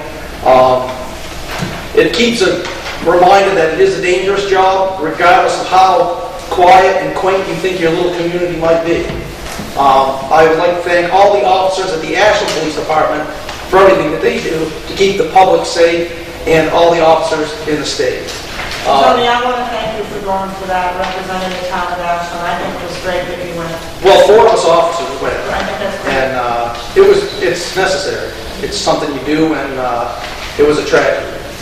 On the lighter side of things, and because I had the opportunity to speak and have the TV camera here, yesterday afternoon about 6:30 I was at home, and 2 young girls came up my driveway carrying a cake. And they knocked on the door, and my wife went to the door, and they offered my wife this cake. And my wife was floored by it. Why? Why are you bringing this cake to us? Well, because we're trying to do good deeds, they said. So the next thing I know, my wife and the 2 children came out around the corner of the building where I was putting some soil into the whiskey barrel for my wife, and I look up and here are these 2 young girls with a cake. And I was floored by it. I didn't know what to say. Imagine me being speechless. It was one of those moments. And I thank them, and their goal is to, in my neighborhood anyways, I believe, that they're going to try to do something nice for people in the neighborhood. That's great. I guess I must have been the recipient of the first cake. I'm not sure that it really was a bribe or anything, but I would like to share those names with you people. Rachel D'Ambaruso and Shivani Patel. You know, the other youth of town should use these kids as role models. I made it a point to go down and see the Patels today to say what a wonderful job they're doing raising their child. And my wife made contact with the Pussos last night and thanked them for what their daughter did for us. Not that I need the cake, but I'll just tell you it was a yellow cake with chocolate frosting. So, Rub it in, rub it in. there's still some left, so I think they should get a little bit of recognition for what they did, and I can do that because I have the opportunity and being in the position I'm in. And thank you very much, and I think their parents are doing a wonderful job. Thank you, Councilman. Okay, Fire Chief Stevie? Hey, in April, the Ashland Fire Department responded to a total of 29 emergency calls. We started the month very busy, having 7 or 8 calls in the first few days, and then things slowed down a bit.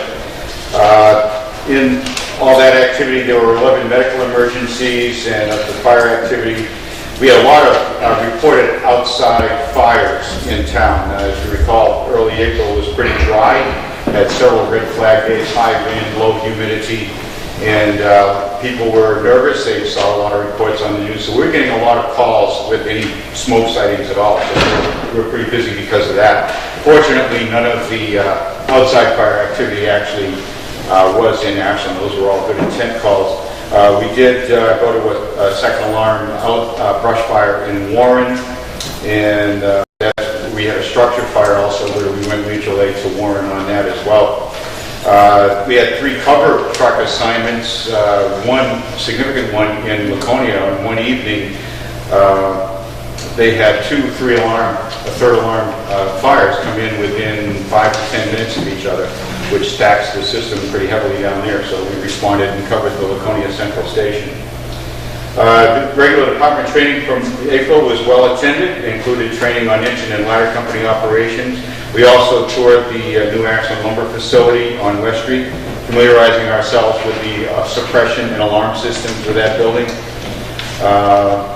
EMS training this month involved treating altered mental status patients and handling diabetic emergencies. Several members also did a great deal of training outside the department. It was a very busy training month for us. The warden, myself, and deputy wardens attended a warden's training over in Moultonborough, a 4-hour class one evening. We had, just this last weekend, one of our firefighters completed the technician's course for swift water rescue. So we have our 4th technician level certified person in that. We had also firefighters attending RIT training weekend before this, rapid intervention team training. That's a little bit different from other types of fire training in that this RIT training focuses specifically on assisting downed firefighters. Firefighters, when they arrive, are going and trying to get occupants out of a building, but a RIT team is one that's designed specifically to deal with an emergency when we get a mayday call from a downed firefighter inside the building. So it's pretty valuable training. We get a number of people who have taken that training. Firefighter Dale Airy has completed the classroom portion of his EMT class and is awaiting the National Registry test. And I'd like to point out that he finished 2nd in his class. Very nice accomplishment. Firefighter EMT Tanya Austin will be starting her advanced EMT course and Firefighter 1 class later this month. Probationary firefighters Eric Potter and Tanya Austin were recently promoted to full firefighter status. They've had a great first year. Actually just a bit under a full year in the department, but they've shown incredible enthusiasm and commitment to the department in the training levels they've been able to attain, and I applaud their efforts, and we're very fortunate to have them on board. Recently hired 3 new firefighters. Jamie Bleicher, been hired. The department's been with us before, but his schedule is lightened up, so he's been able to rejoin us. Kevin Potter and Hillary Moore. Kevin will start his Firefighter 1 at the end of this month, and Hillary's going to be starting an EMT class also later this month. So we have a lot of training going on. Unfortunately, we had one member of the department move out of town. He's been out for an extended period of time, moved to another town, was going to be coming right back, but he hasn't made it back, so we placed him on inactive status. So again, in this next month shaping up to be another busy month as far as training goes. I'm currently involved in an Inspector 1 class that meets Tuesdays and Thursday nights all this month, except for tomorrow night. But in my report, I hadn't seen the report on the roof, so I said on April 18th, engineers visited the station and drilled more core samples on the roof, and I had not seen the report yet, and so I'm sure that I think it would be worthwhile meeting with the engineers to talk about the best course of action. My concern is whether or not there are any safety issues in waiting. If there aren't, then okay, that's fine, but I think we should at least know that. And I hope they would be able to tell us. Paul handed me a copy of the report tonight. I have not had a chance to look at it. But, it's a very difficult problem, and it appears to be one that may have actually started with the original construction of the roof, from what I've seen so far in the report. But I'm sure we'll find a resolution to it. Well, it does need to be taken care of, especially if we have a heavy rain or something like that. It definitely needs to be taken care of before winter, before the heavy snow is on. Yeah. Well, when we can. I know that, what I would hate to see is us,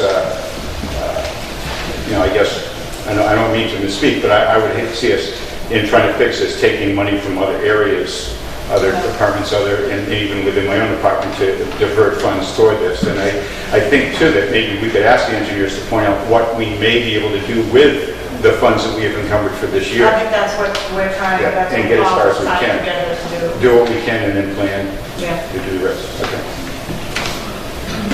Thank you, Steve. Public Works Director, Tim Cockett. April has been a busy month for us also, with no snow, which is good. Everybody knows we did our street and sidewalk sweeping. As of now, we are sweeping Main Street every Friday. Most of you know we've tore down the sand shed. We're creating a new pad for that down inside the transfer station gate for next winter. We did our Mechanic Street cleanup. I was able to post that lot, and we were able to sweep and clean up the whole area. We put our planters out. The garden club will be planting flowers, I believe, at the end of the month. So we'll assist them with that. We did our fire department cleanup, sweeping the parking lot, raking the lawn. We hauled our gravel, just a stockpile. We keep a hefty pile down there.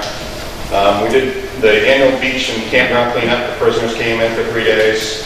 So they raked the beach and the campground, picking up all the firewood leaves. While they were there, we hauled in some loam. We had them rake out the loam. We hauled in some sand for the volleyball court. They raked that out. So we got a lot of work out of them the 3 days they were there. So they worked out really well for us. And then we seeded the loam after that. We continue to cut our brush, continue to patch roads. I know there's a lot of potholes popping up out there right now.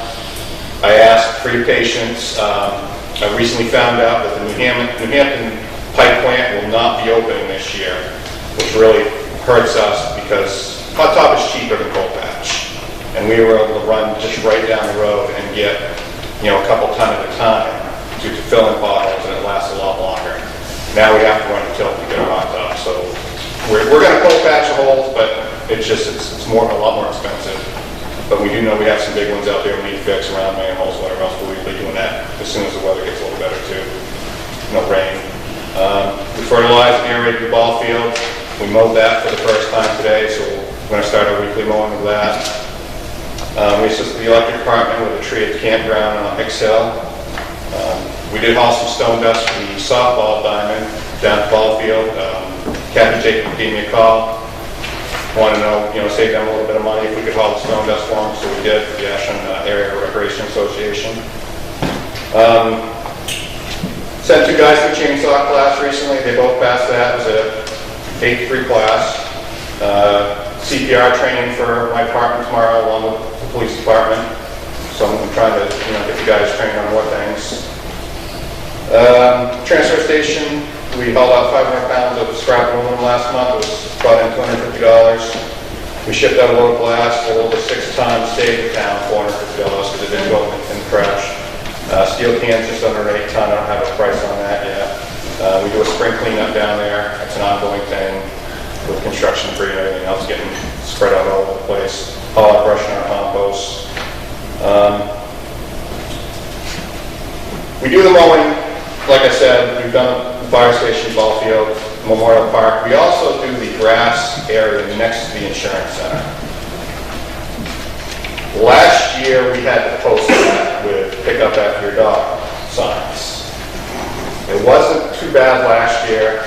When they mowed it the other day, it was extremely bad. So bad that the tires on the mower were not black anymore, if you get my drift. And weed whacking it. If anybody's run a weed whacker, you know how grass flies around. It's a constant problem. I've spoken to Paul about it. You know, until the problem gets fixed, I'm just not going to mow it anymore. It's just a disgusting mess. You know, people that live at the Shepherd Block and wherever else, or people walking their dogs just up and down Main Street, just take their dog right over there. And the signage is there, but it's like any other signage. Nobody they don't care. They don't pay attention. So the grass is probably going to grow, unless the board instructs me otherwise. It's just... one last thing, I want to thank Chief Randall and some undercover citizens.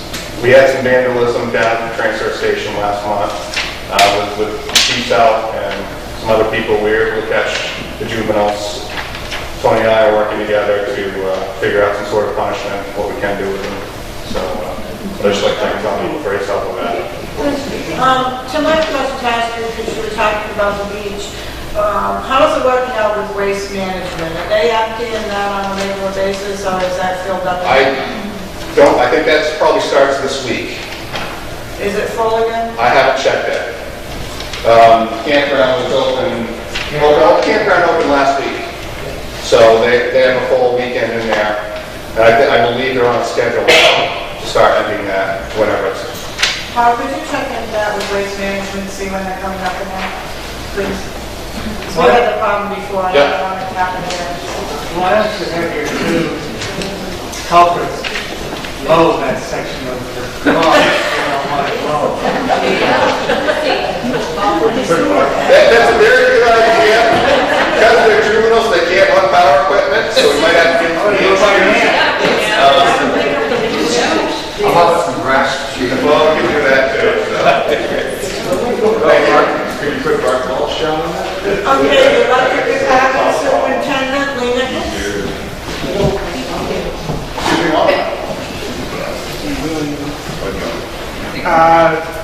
In the past month, we've had some pretty severe winds coming through, gusting up to 40 miles an hour. We've held our own. We haven't lost a customer once. We are working on and moving toward our new billing system. And when that's in place, everybody that has a computer, that's a customer and they have a computer, they will be able to go online and pick out their own account so you can look at it. It'll have your history there too, that you can view what you're doing. I've been asked about the smart meters, and we have actually no intention whatsoever of going that way. I don't want to get into that. And what else? We do have our meetings on Tuesdays and the second and fourth Tuesdays of the month. It's open to everybody and anybody. And if you got questions, please come down, because they will get answered. Mike Gross came down, he got his answer, and he seemed very happy. We have a question to ask you. When are you looking to have the new system up and running? I'm sorry? When are you looking to have the new system up and running? Probably in the area of August, September, I'm guessing, because the whole thing's got to be done yet. They'll be doing trial runs. We'd had hoped to have it up by now, but it's not going to happen. We're moving in that direction.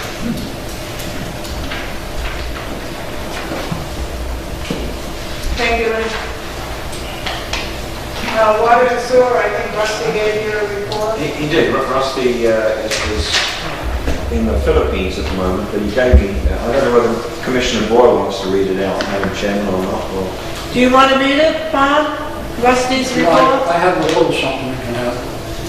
Okay, do you have Rusty's report too? I'm sorry, I couldn't hear you. Do you have Rusty's report? No, I do not. Rusty is on vacation. Yeah, would you like to read it, or would you like the town administrator to read it? You can do it. Okay, but go ahead and give yours. Okay, well, there isn't really much. It's a standard operating procedure of getting ready for meetings, doing this, doing that, especially finding out that you should have done this, but maybe this is better to do, and those type of things. Just standard everyday stuff. Except we have contacted some engineers.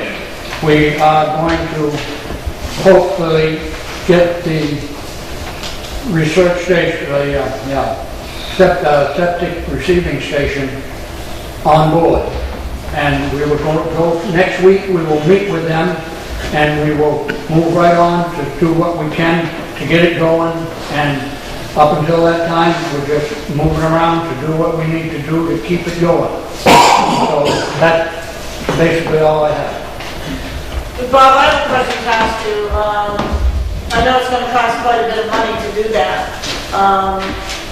If you're going to be doing that, are you going to have any money left over, or enough money left over to run the water and sewer plant? Well, up until the time that we find out from the engineers what the whole process is, then I wouldn't say that we do or we don't. I am not going to comment because I really don't know. But we're moving with it, and we want to keep moving with it. And that's what we're going to do. That would be my concern. Yeah. As a board member. Okay. Paul, would you like to give us? I think there's just one good number here that the public might be interested in. For the month of April, 220,475 gallons of septic and holding tank waste were brought into the facility with receipts totaling $15,700. So that's pretty good for the month, yeah. Very good. Other than that, it was just maintenance and ongoing plant activities that Rusty had commented on. Okay, thank you, Bob. Thank you, Bob. Park and Rec Director, Jim Clark.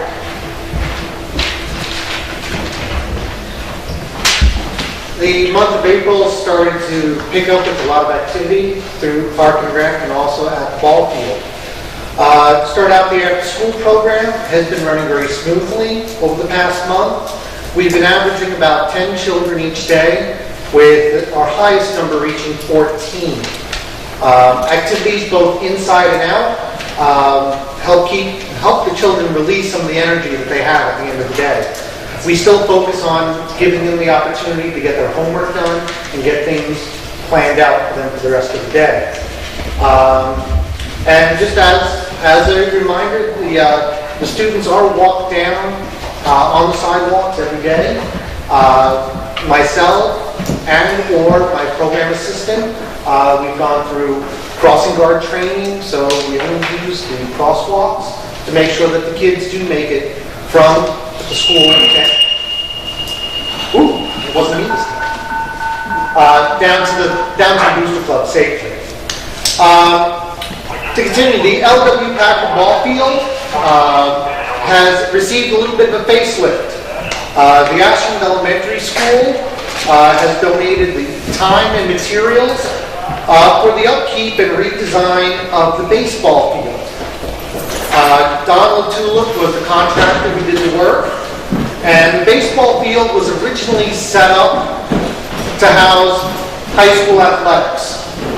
Well, since it's now middle school, they changed the dimension of the field to reflect the age appropriateness for the students. And the softball field also received a facelift. The Ashland Area Co-ed Softball League, in conjunction with the Public Works Department, teamed up and they redid the softball field as well. And there's a current initiative for all of the teams that use the field, that after they're done using it, that they drag the field and fill in the holes that they create during the games, trying to keep the field looking better much longer. Once again, my thanks go out to the Ashland Elementary School, Donald Tulip, and the Public Works Department for their continual effort at the ball field. As a side note as well, the folks from Lakes Region Community Service Council, they come down to the Booster Club and they bring their clients down. They've also started volunteering to help clean the ball field, picking up trash around the tennis courts. And that is actually helping the Public Works Department keep the field looking really, really nice. And they've said that they want to continue that effort in conjunction with the town beach as well. So our thanks to them as well. The summer camp season registration, we are now in our general registration time, which means anybody can sign up and register. We have information packets at the Ashland Town Office, the Town Library, the Booster Club, and the elementary school, and they're also online on the town website. And I was informed of some corrections that needed to be made due to some errors on my part, and we got them corrected, and everything's uploaded.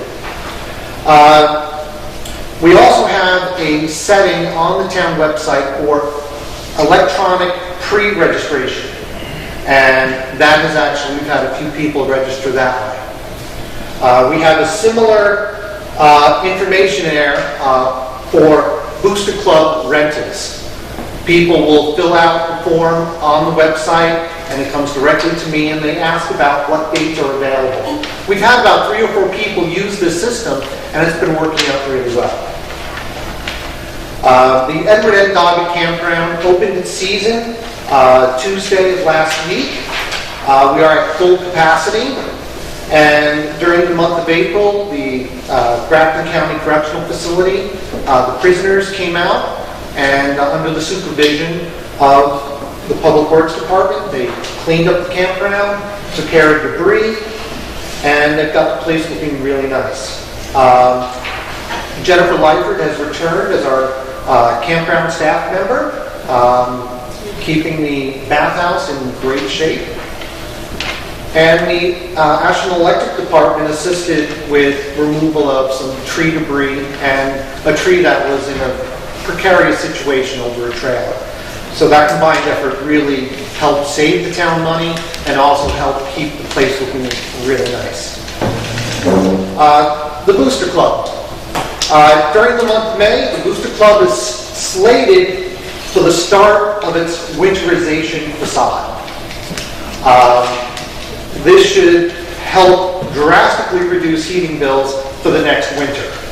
I'm working with the contractor who is going to be doing the work.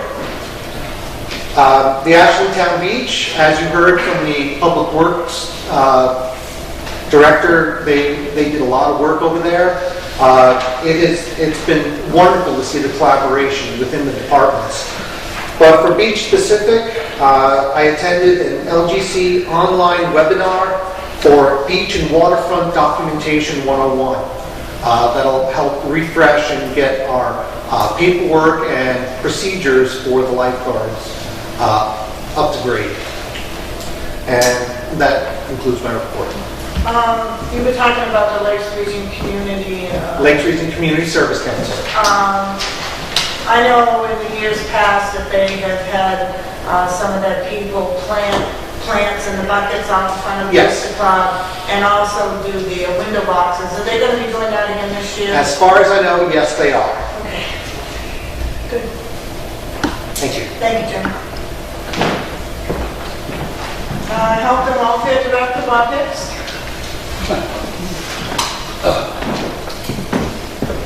Health and welfare. It's all confidential, I can't tell you anything. You can start with this. Let's see.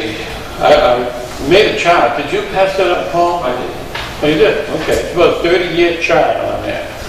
Enough information to make you dizzy.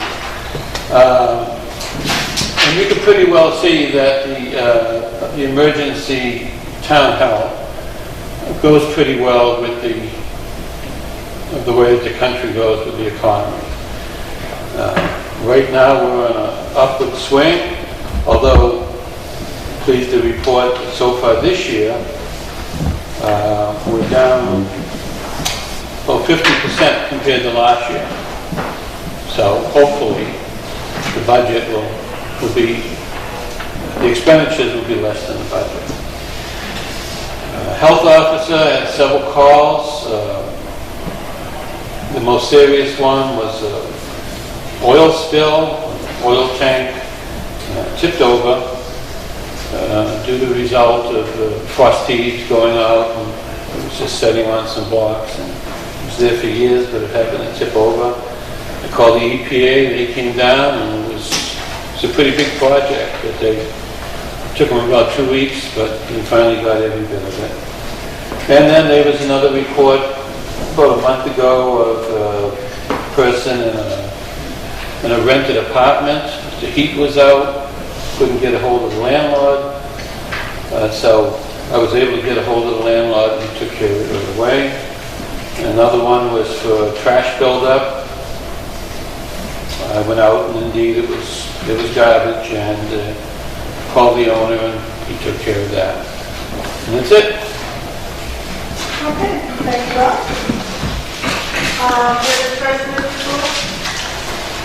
After the Board of Selectmen signed the accounts payable this evening, the current balance is $243,689.35. In my note to you on April 27th, and I didn't want to be an alarmist, we had $199,000 in the checking account.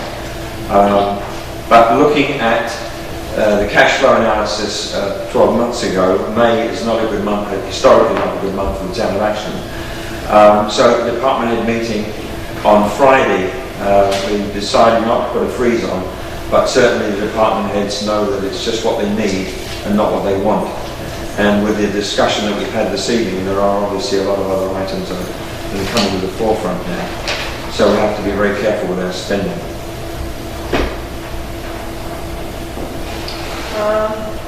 Sarah, at the library? Let's see, the library had 837 visits from the public in the month of April. We offered 8 programs attended by 48 people. We issued 10 new library cards. The computers were used 98 times. We delivered books to homebound residents 5 times. We circulated 1,091 items plus an additional 104 borrowed from other libraries and 34 downloadable audio and ebooks. We added 37 adult books and 11 children's books and 20 DVDs, most of which were generously donated. On display right now at the library, we have a paper friendship quilt made by the children at preschool story time. We're pleased to be participating in Meredith Village Savings Bank Book of the Month program. The library will purchase 2 books funded by MVSB. And we just found out today that Meredith Village is also donating library membership to the Science Center, which allows the library to check out passes to library patrons. Library's phone line has been working sporadically in the last week due to a conflict with the new fire alarm system, so people have been trying to call. And it's busy for a day or 2, that's why. The library trustees and I are happy to report that the second floor of the library is again open for public use. This is very important to the individuals and community groups that use the space. Trustees would like to thank the Scribner trustees and others that help make this possible. Friends of the Library are sponsoring the Humanities Council program Silver Lake Summers, based on the life and work of American poet and painter E.E. Cummings. This program will be held on Wednesday, May 30th at 7 p.m. in the Ashland School cafeteria. Thank you, Sarah. I just want to thank all of the department heads that are here tonight. I think it's great that everybody comes and gives their report. I think the townspeople like to know, and I just want to thank everybody for doing that. No matter, whether it's a long report or a quick report, it's a report and it gives everybody a chance to know what's going on in each department. So I want to thank everybody for doing that. Under select board items, we have a couple of abatements. This abatement is for Patrick and Annie here on 62 Hicks Hill Road. And the original assessed value is $249,500, and the adjusted value is $228,200. And the assessor recommends the adjustment of building value after inspection. Adjusted baths to 2, 26 by 18 area for finished storage area, and porch to unfinished for no floor. Adjusted -5% functional for low and wet basement, outdated kitchen, and some rotted siding. Houses in need of some updating. Adjusted age of outbuildings. View adjustment of 1.25 was not changed as is consistent with surrounding properties. And the adjuster recommends a difference of $21,300. So, Pat, I noticed that we've had quite a few abatements. It seems like there's been a big difference. Do you know the reason for this? Why we've got these abatements? People apply for these abatements. And the assessor went out and looked at the property and felt that there was a need. But do you know why this is happening? Is it because of maybe the assessments weren't made correctly by the assessor or something? I mean, it just seems to me like we're having these abatements. Right, but they were going to be revalued next year. And the last time we were revalued, it was 2009, I think. So I think that's what's happening. Paul, is this something that, and this is something that I would like to see as a selectman. If you could talk to Bill about this, it just seems like we've had a lot of abatements, and it seems like some of them are quite a large amount. Not this bill. Huh? Not this bill. No, Bill the assessor. I'll make a motion to abatement request for $21,300 for Patrick and Ann Adair. Is there a second? Motion has been made and seconded. All those in favor signify by saying aye. Aye. Motion carries.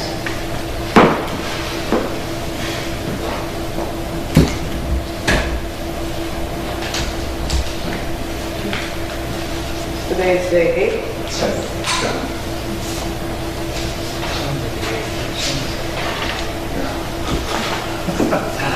Well, that's for sure. Sooner than what we think, though.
This is another abatement request from Charles and Marlene Clark Jr., Post Office Box 900 in Ashland.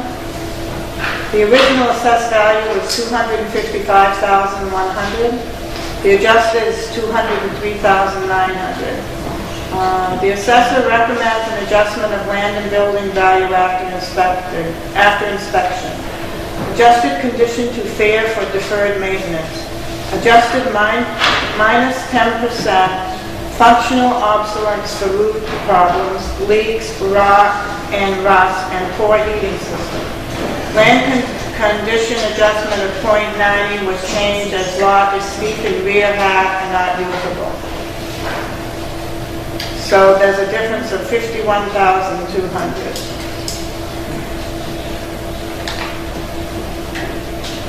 I'll make a motion to accept the abatement request of Charles and Marlene Clark for $51,200. Is there a second? Second. All those in favor signify. Could you just give me the number again? What's before that? It was 255,100. It was adjusted to 203,900, and the difference is 51,200. Okay, there's been a motion and a second. All those in favor signify by saying aye. Aye. Aye. Motion carries.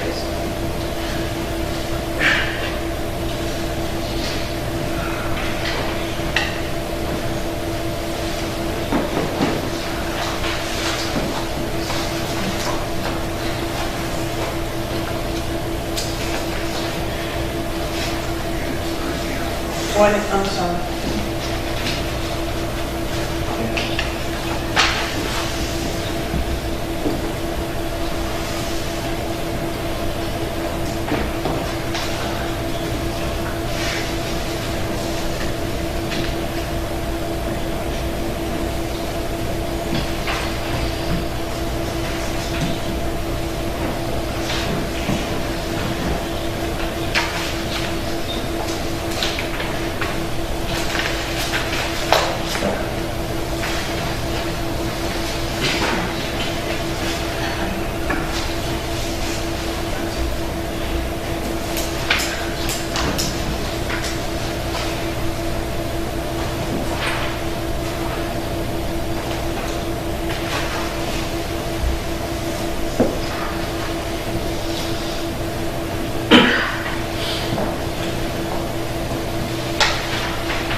We don't need a motion on this, but Patsy would like us to sign this.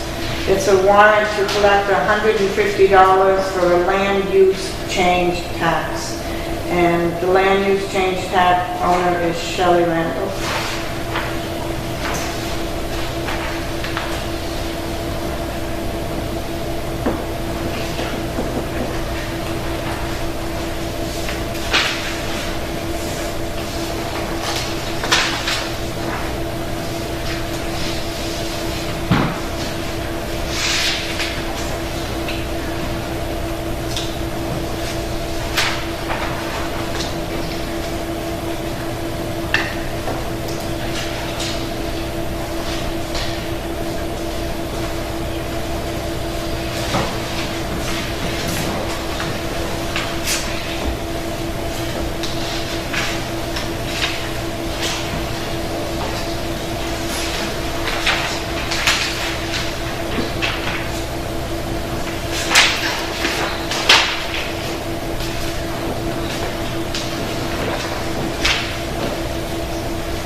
Are there any other select board items?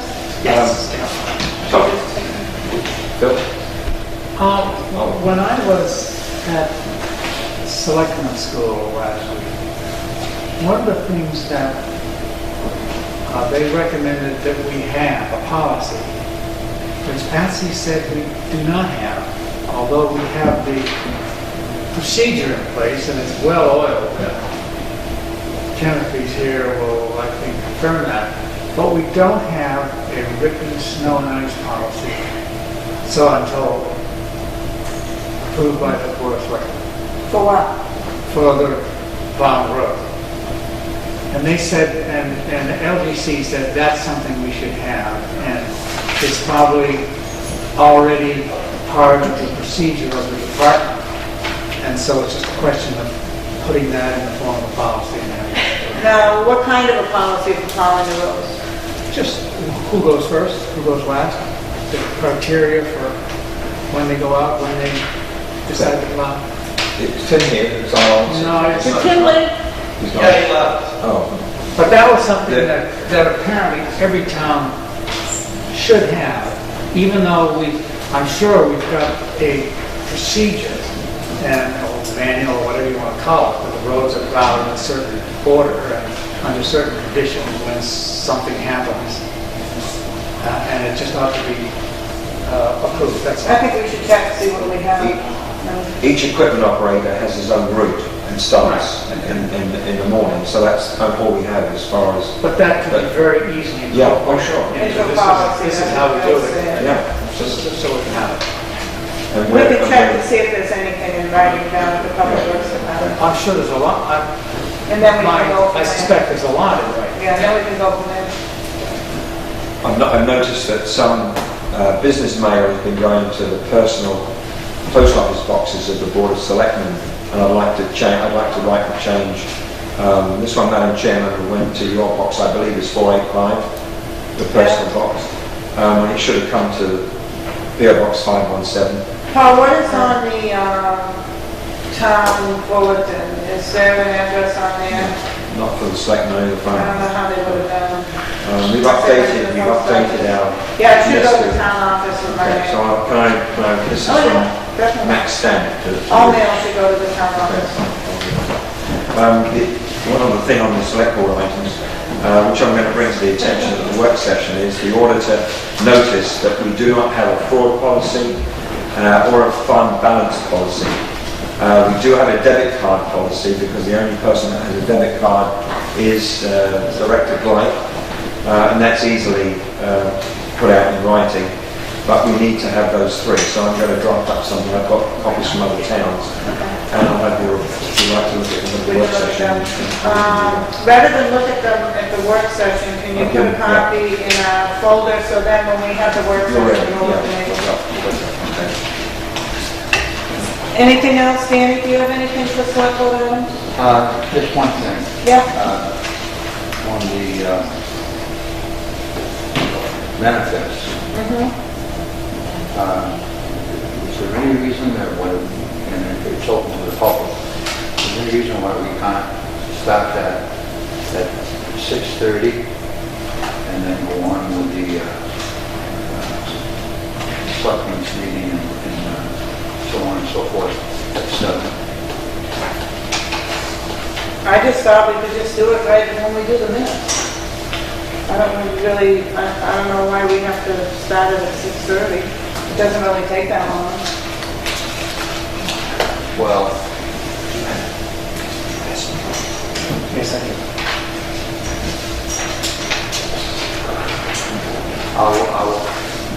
are we going to still go over during the week and look at this manifest? Yeah, you can go in anytime to look at them before you sign them. The only thing that has to be done as public is the actual signing.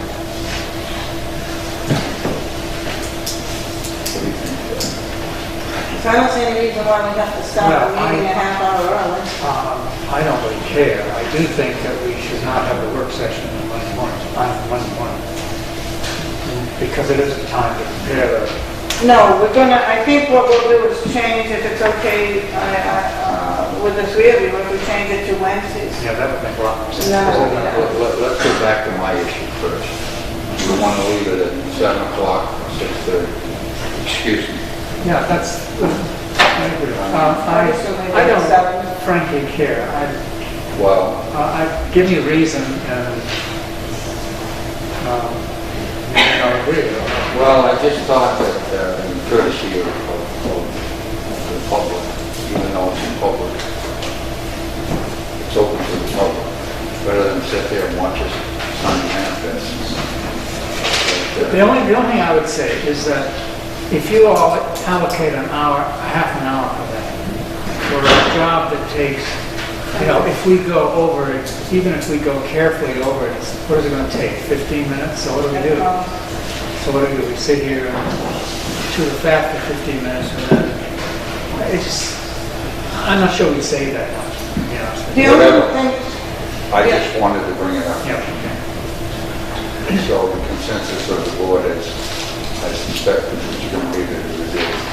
Yeah, we've only done it once. Let's do it a couple more times. And the legislature's working on it anyway, to put it back, so Heaven knows how long I'll have to do it. Is it gonna be this session, next session, or the session after? None of us know. Don't hold your breath. Yeah, don't hold your breath. All right, go ahead, Phil. I'm done. No, you're not, you made it, rather than Monday, you wanted that. Work session on Wednesdays. Yeah, That allows us to sign Pat's Right, manifest. right. On Wednesday? On Wednesday, is that okay? I would prefer it be Tuesday or Monday. Well, you haven't got it ready by 9 o'clock, do you? Not by 9 a.m. Monday, no. On Tuesday's fine. But Wednesday morning isn't okay at 9 o'clock? I have to work around the treasurer too. For what time does she have to have them? Well, it depends on what else she's got going that day. And she likes to, get all her ducks in a row for the bank. She wants to sign the checks on Wednesday, is that correct? At least by Wednesday. But to be done by, First thing Wednesday morning and be done. by 8:15, Okay. she's still having breakfast at that time. Well, let's try it. If it doesn't work, Okay. we'll fix it. We'll figure something out. Okay. Well, isn't that part, excuse me for being stupid, but isn't that part of the manifest? Isn't what part of that? What are you talking about? Yeah, signing the manifest. At the work session. That's the first thing we do. Oh, at the work session, you want to sign it at the work session? We might schedule 2 meetings in the same week, if that makes sense. Well, in courtesy of the treasurer and the assistant to the town clerk, that's what I was thinking. Sure, if it doesn't work, But if we'll it do it does, Tuesday. I I mean, Linda doesn't come in. we ran for selectmen and we are supposed to do what is good for the order of the town. Sure. That's good for the order of the town, good for the order of the town office. Not at our convenience, that's what I'm saying. But if you guys want it on Wednesday morning, then we'll do it on Wednesday. Well, let's see what Wednesday is. Okay. So if it doesn't work, we'll change it. Yeah. Yep. Okay, any public comments and concerns? Sandra? I have a question for you, Jeanette. Have you had any meetings recently or any meetings scheduled in the near future with the union as far as health insurance? We're going to be so that we can talk about the 5%.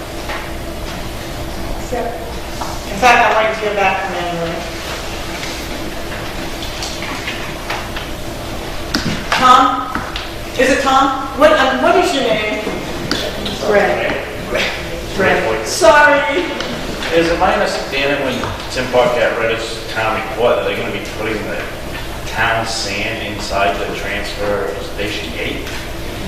They are, but you'll be able to walk around the gate and go in and get the sand.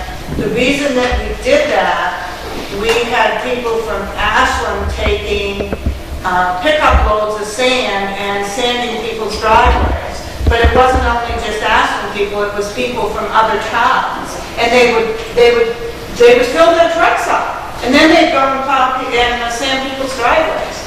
So we figured if we put it down there, the way that it's going to be down there, there's no way anybody can drive a truck in. They would have to walk around the fence, go in and get their few buckets that they need. Well, that makes it pretty inconvenient for a guy like my brother who has a long driveway.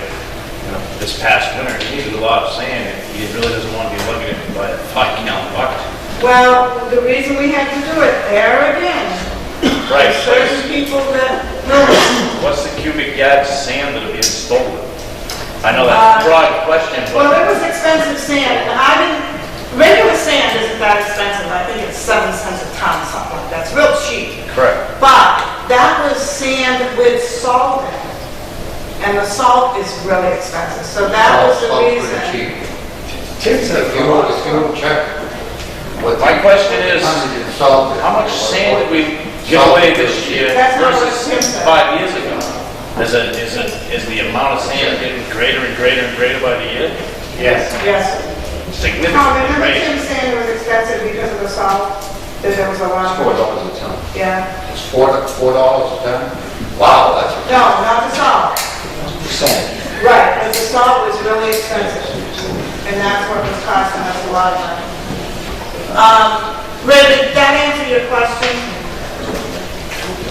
No, I'd like to know how much more sand we're putting out. I mean, you can't base it on last year's numbers because it wasn't that much snow, it was more of an ice year.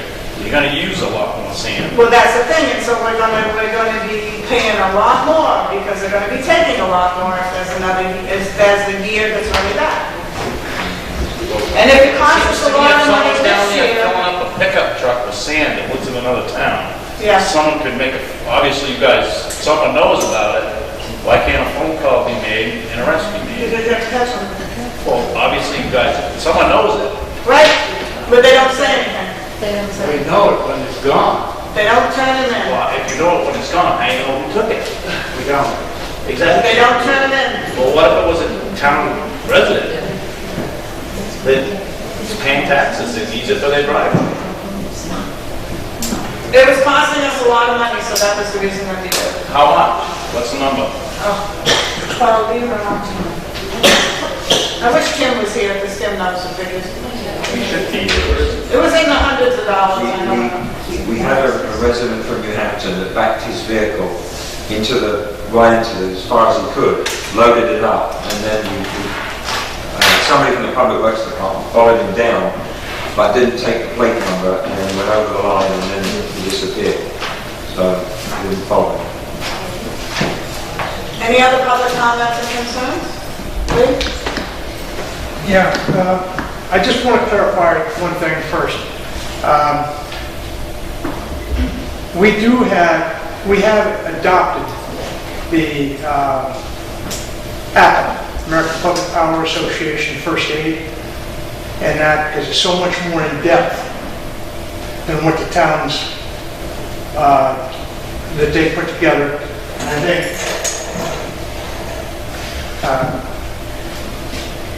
but I think maybe I don't know if that was a confusion, that people were thinking we have our own personnel policy, because we don't.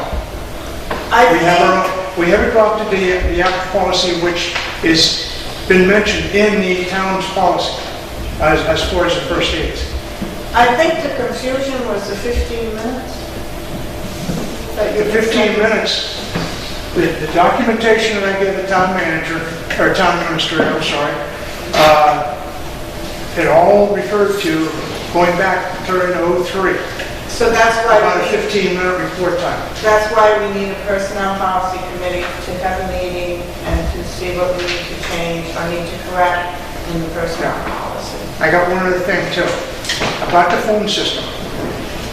It was brought out in the town bulletin that you are waiting on the elected commissioners for a report to come back. At that April 10th meeting, it was referred to in the town bulletin, they asked me to check further into it. I did meet with the town administrator over a couple other issues in that also.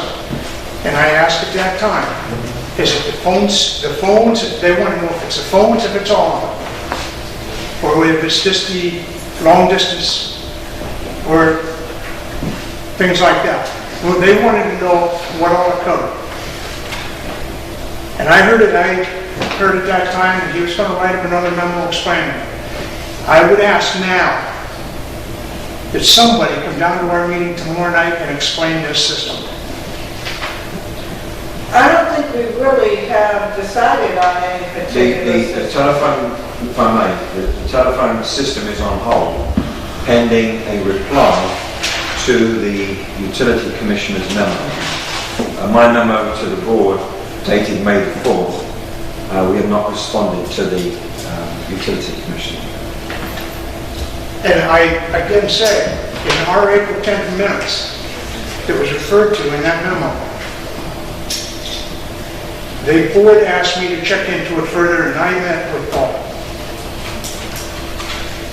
And what I would request now someone, either one of you board members or Paul, come down to our meeting tomorrow night and explain it to the commissioners. We don't have a problem with going to a new system. All we're saying is, we just wanted to know in advance that this was happening. I think That's all we've asked. we're waiting to hear back. Then why did you want to sue us? Because of the one meeting here, you said we weren't cooperating with you and you were going to bring back the lawsuit. And again, what's happening, things are being considered and doing and being done that implements the commission. We have a budget, we have our own employees, and either way, a lot of things, like the budget committee, not budget, personnel policy, that affects our people, that affects our employees. Lee, that's why I said, would the utility commission... And that's why I said before, maybe it's time for the boards to sit down and go over and kind of set the ground rules as to what's going to happen. Now, if you want a memo from the elected commissioners, I'll be more than happy to have them do it tomorrow night. Asking for a meeting. Well, the threat, in my opinion, is that the threat of the lawsuit against the town of Ashland, which would cost the town of Ashland a lot of money, I don't care for. There was no threat of a lawsuit. What did you say that night? I said... Or you would implement... I said to prevent a lawsuit. Maybe it's time that everybody sits down and starts working together. What's the to difference? Prevent a lawsuit. In other words, if we don't give in and give everything to the utilities commission, you're going to sue us. We don't want to run your PD. We don't want to run your highway. We have an electric department to run. That's all we have. That's all we're asking. You don't want to run our phone system? We're involved with your phone system now. We have the same SIM truck system the town hall has, that they have down, every town building right now has the same SIM truck system in it. Well, we all have the same I took it the wrong way, but I took it that as a threat. Well, I mean, the other two selectmen may have not, but I took it personally as a threat. Well, you're going back to this lawsuit that you sued the selectmen before because of union or something or whatever. I wasn't on it, but I just took that as a threat. No, you can take it any way you want. I did. Good. Lee, before you sit down, why don't you have the commissioners send us a memo? I will do that. Okay. Will somebody please come down and explain this phone system tomorrow night? I didn't do the study on the phone system, and that's up to the town administrator. Do you want to acknowledge the letter or my memo made forward? Well, I ask for your blessing and send a copy of the letter from the town attorney. I mean... Are you asking us? Yes, I did on April the 4th. I would say definitely. Yeah. Yeah, I would say absolutely. Lee, I have another question to ask you. I wasn't at the meeting where they questioned as to when the North Ashland Road will be finished, but I heard through others that you had said it would be finished next year. Is that correct? North Ashland Road? Yes. Mike Lewis came in and asked about it. My answer to him was, we hope to go out to bid at the latter part of August. Of next year. Of this year. Right. With construction hopefully starting in October, November. And Mike said, presumption then that we would be done by this time next year. We certainly hope so. But, like I said to him, that does not include the cable company nor the phone company. Okay, now I have a question to ask you. Is there money there to finish North Ashland Road? There will be. I didn't ask you that. There will be. I didn't ask you that. I said, is there money there right now to finish North Ashland Road? I would say yes.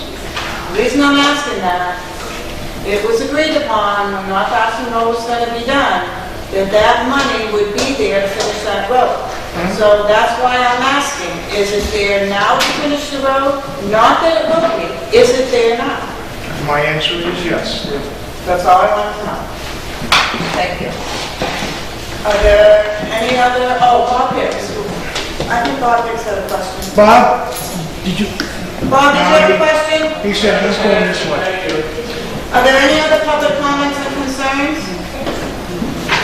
Ingrid? Sorry, I had to run out. I didn't actually hear Bob's report, so I just wondered if he could tell us how much money was spent out on welfare in the last month. I'm not asking for names, because obviously there's HIPAA violations in regards to that. I'd like to know the dollar amount that was issued in the last month, please. And that should be being given to us as taxpayers every month. I think he said that. No, he didn't. It should be there. No, he didn't. What's on that? Can you just tell him? For the month of April, it was $4,265, which is roughly 50% of what it was in April 2011. And how much of that money was given out to non-Ashland residents? 0. Thank you, Bob. Thank you. Are there any other public comments and concerns? Jeff? Yes, I was just wondering if the town would have any problems with us passing out free water on Main Street on weekends. Passing out what? Free water, bottles of water. Where are you going to be passing it out? We're going to finish probably down by the post office at Noseworthy's. Usually Noseworthy's lets us do stuff there. And are they, are you just going to be standing there passing it out? Are you going to have signs? Is it because of your religious, group that you have? I mean, if people are just passing out bottles, I think parents would be concerned as to who it is. Unopened sealed bottles of water, just passing them out to spread love. Then I guess, We don't have much of that around here anymore, so somebody's going to start doing something. I don't have a problem with it. Okay. Does anybody else have a problem with them passing out free bottles of water? Danny? I don't know. I guess it's fine, Joe. Bob?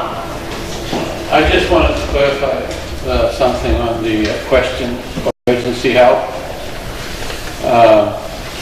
It hasn't happened in quite a while, but the way that the laws read for the New Hampshire welfare system is that if somebody breaks down, let's say, if their car breaks down in Ashland and they don't have means to be put up for the night, and they're not from Ashland, there are exceptions when that's done. There are some people, sometimes that'll come in from another town and say that town sent them down here because they want to move to another town. And I generally refuse unless the town's going to be better off from one situation or another. In other words, if they're going to be homeless and we have to put them up in a motel or something, we have to use the best judgment that it might cost the town less to help them move. So there are situations. I shouldn't have just said 0. I'm sorry. That was like when we went to that welfare meeting. I can't remember the town where the lady was from, but she said a vehicle broke down with a family in their town, so they had to provide them food, and they had to... New Hampton. Is that where it was? And they had to provide them But a it was place in New Hampton, and they had to put them up for almost a week, and they weren't from New Hampshire. Yep. So, Is there any form of any action that you can take for reimbursement? Yes, Bob can have them sign a paper. Okay.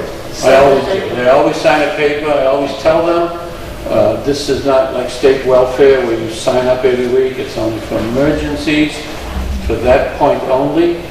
And if they own a home in town, we put liens on so that when they do sell, the town gets the money back. Unfortunately, we don't get that much of it back. But there are ways, and we do get some of it back. Jane, you had your hand up first. Yeah, I was just going to ask, so it's based on what Eli just asked, Bob, if someone's from another town can they come to our town to get emergency welfare, even though they live somewhere else? No, only if they break down in our town and don't have the means, Right. $50 to go to the motel or whatever. But then, how do we get that? Do we depend on them to pay us back, or the town they come from to pay us back? Well, if I were to give help to Right. somebody from another town Right. for whatever reason, I would send them a bill, sure, To them or to their town? to the other town. To the other town. Right. Thank you. Yeah. Carol? I was just wondering, how fruitful is that? Do you get reimbursement from the other towns?